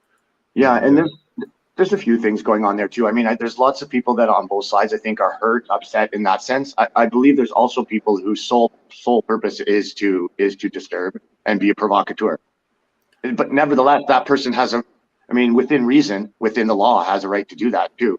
I think it's important for people like on our side. In that case, I thought you and everyone there handled it really well. The incident the other day. I didn't even see what happened. I was literally talking to someone. So you can talk about it, the specifics of it all day, and I don't really think that's going to be helpful. No, I don't think we need to. But the point being is that even if someone is coming at you aggressively, and particularly in some cases, that's the point of that's the attack vector. It's what they're trying to do. And when everyone gets triggered and all riled up and starts fighting back and forth, that's when really unfortunate things can happen from any side. Emotions are over the top, and people lose control of their ability to think rationally in such cases. So, I mean, I think everyone in that case particularly, that nobody was screaming and yelling for the most part. Like you just kind of ignore that kind of thing. And, you know, if somebody comes and screams and yells and all kinds of things at you for quite a while and you don't respond in kind, there's video of all this stuff. It goes out there. One side is going to be shown for what they're doing, you know. I get it. I'm one that screamed and yelled a lot at places. And I've toned that down a lot. I mean, I've definitely adjusted my tack, but there was a time where we were screaming and yelling for freedom, and that was our right to do so. I think that's a big far cry from screaming and yelling at a specific individual, yelling obscenities at them, calling them all kinds of names. But even when that's done, it doesn't help to return. It does no good. In fact, it hurts everyone involved if you respond in kind. So what you need to do is either suck it up and let them yell. And I mean, eventually they'll get tired, or if you don't give them any time of day, they'll just disappear eventually. Harder for me because I'm live all the damn time. Yeah, but I know, people come around and they purposely try to find out where we're going to be going live, and they come to disturb it. I mean, that's kind of what they're doing. It's also a way of building an audience. You know, it's if you can make a scene on no, I mean, if you can build a scene on a bigger platform, and then it might help people who are sympathetic to your messaging find you. It's a marketing strategy in some ways. But then there's also the side where it's really difficult to evaluate motive. It could be genuine grievances, and I approach it like it is. And therein lies a huge problem. Therein lies a huge problem, particularly how I end up engaging with people, because like when I'm on the streets of Ottawa and we're at these different events, people come up yelling my name or trying to hug, but also people come up yelling to accost me and scream at me and tell me to F off. And for a long time, when I was in Ottawa, especially in the downtown core, not that every person was my enemy or police were my enemy or anything else, but there was always they could be a threat. It was hard to know who was friend or foe. And that's something that's I've adjusted to with time, and I'm kind of getting used to. But when someone comes up to you abruptly in the street, you don't know what that's about until they really tell you. So, but I have found, at least in Ottawa, significantly, it's been kind of a steady. It's a slow climb, but I'm noticing way less people giving me the finger and telling me to F off. I've noticed myself and others that have been around way more conversations with actually with people from both sides. So people stopping that are curious to talk, people that maybe have differing opinions, but can come up and ask a question and engage respectfully. That there's a lot more of that going on than there used to be, and a lot of that stuff doesn't get seen on online. It kind of they're impromptu moments that just happen, and there's not always cameras running, right? And when you have a heartfelt conversation sitting down with someone halfway through, it's a weird thing. Most people aren't going to just flip on the camera and record it. Whereas if there's an incident or a busy time, there's going to be multiple people live. So those kinds of events get recorded and they get shared more often, right? But I don't think they're necessarily indicative of the whole. We're making progress. I think we're having way more good conversations. There's all kinds of various groups that have been coming to the Hill of late. The Iranians come to mind immediately. They've been having massive rallies. And we've had, myself personally, I've had great conversations with many of these groups that have come to the Hill. So I think that's all encouraging. I hear, yeah, there's been some great protests on and around. Just interesting, stuff happening and different sides of it. Thanks everyone for getting in. Do you have stuff to say, Daisy? Because we do need to restart the stream, guys. Maybe just put our plug on there at the end, and then we'll break for lunch. Sure. Quickly. So again, if you want to follow us on Twitter, follow me on Twitter. I'd really appreciate that. Twitter.com/PatriotSmoothie. If you want to send us a couple dollars, the stars are open as always. You could also reach out by e-transfer to daisymedia@gmail.com. Thank you so much for watching. We will see you soon. Daisy and Patriots.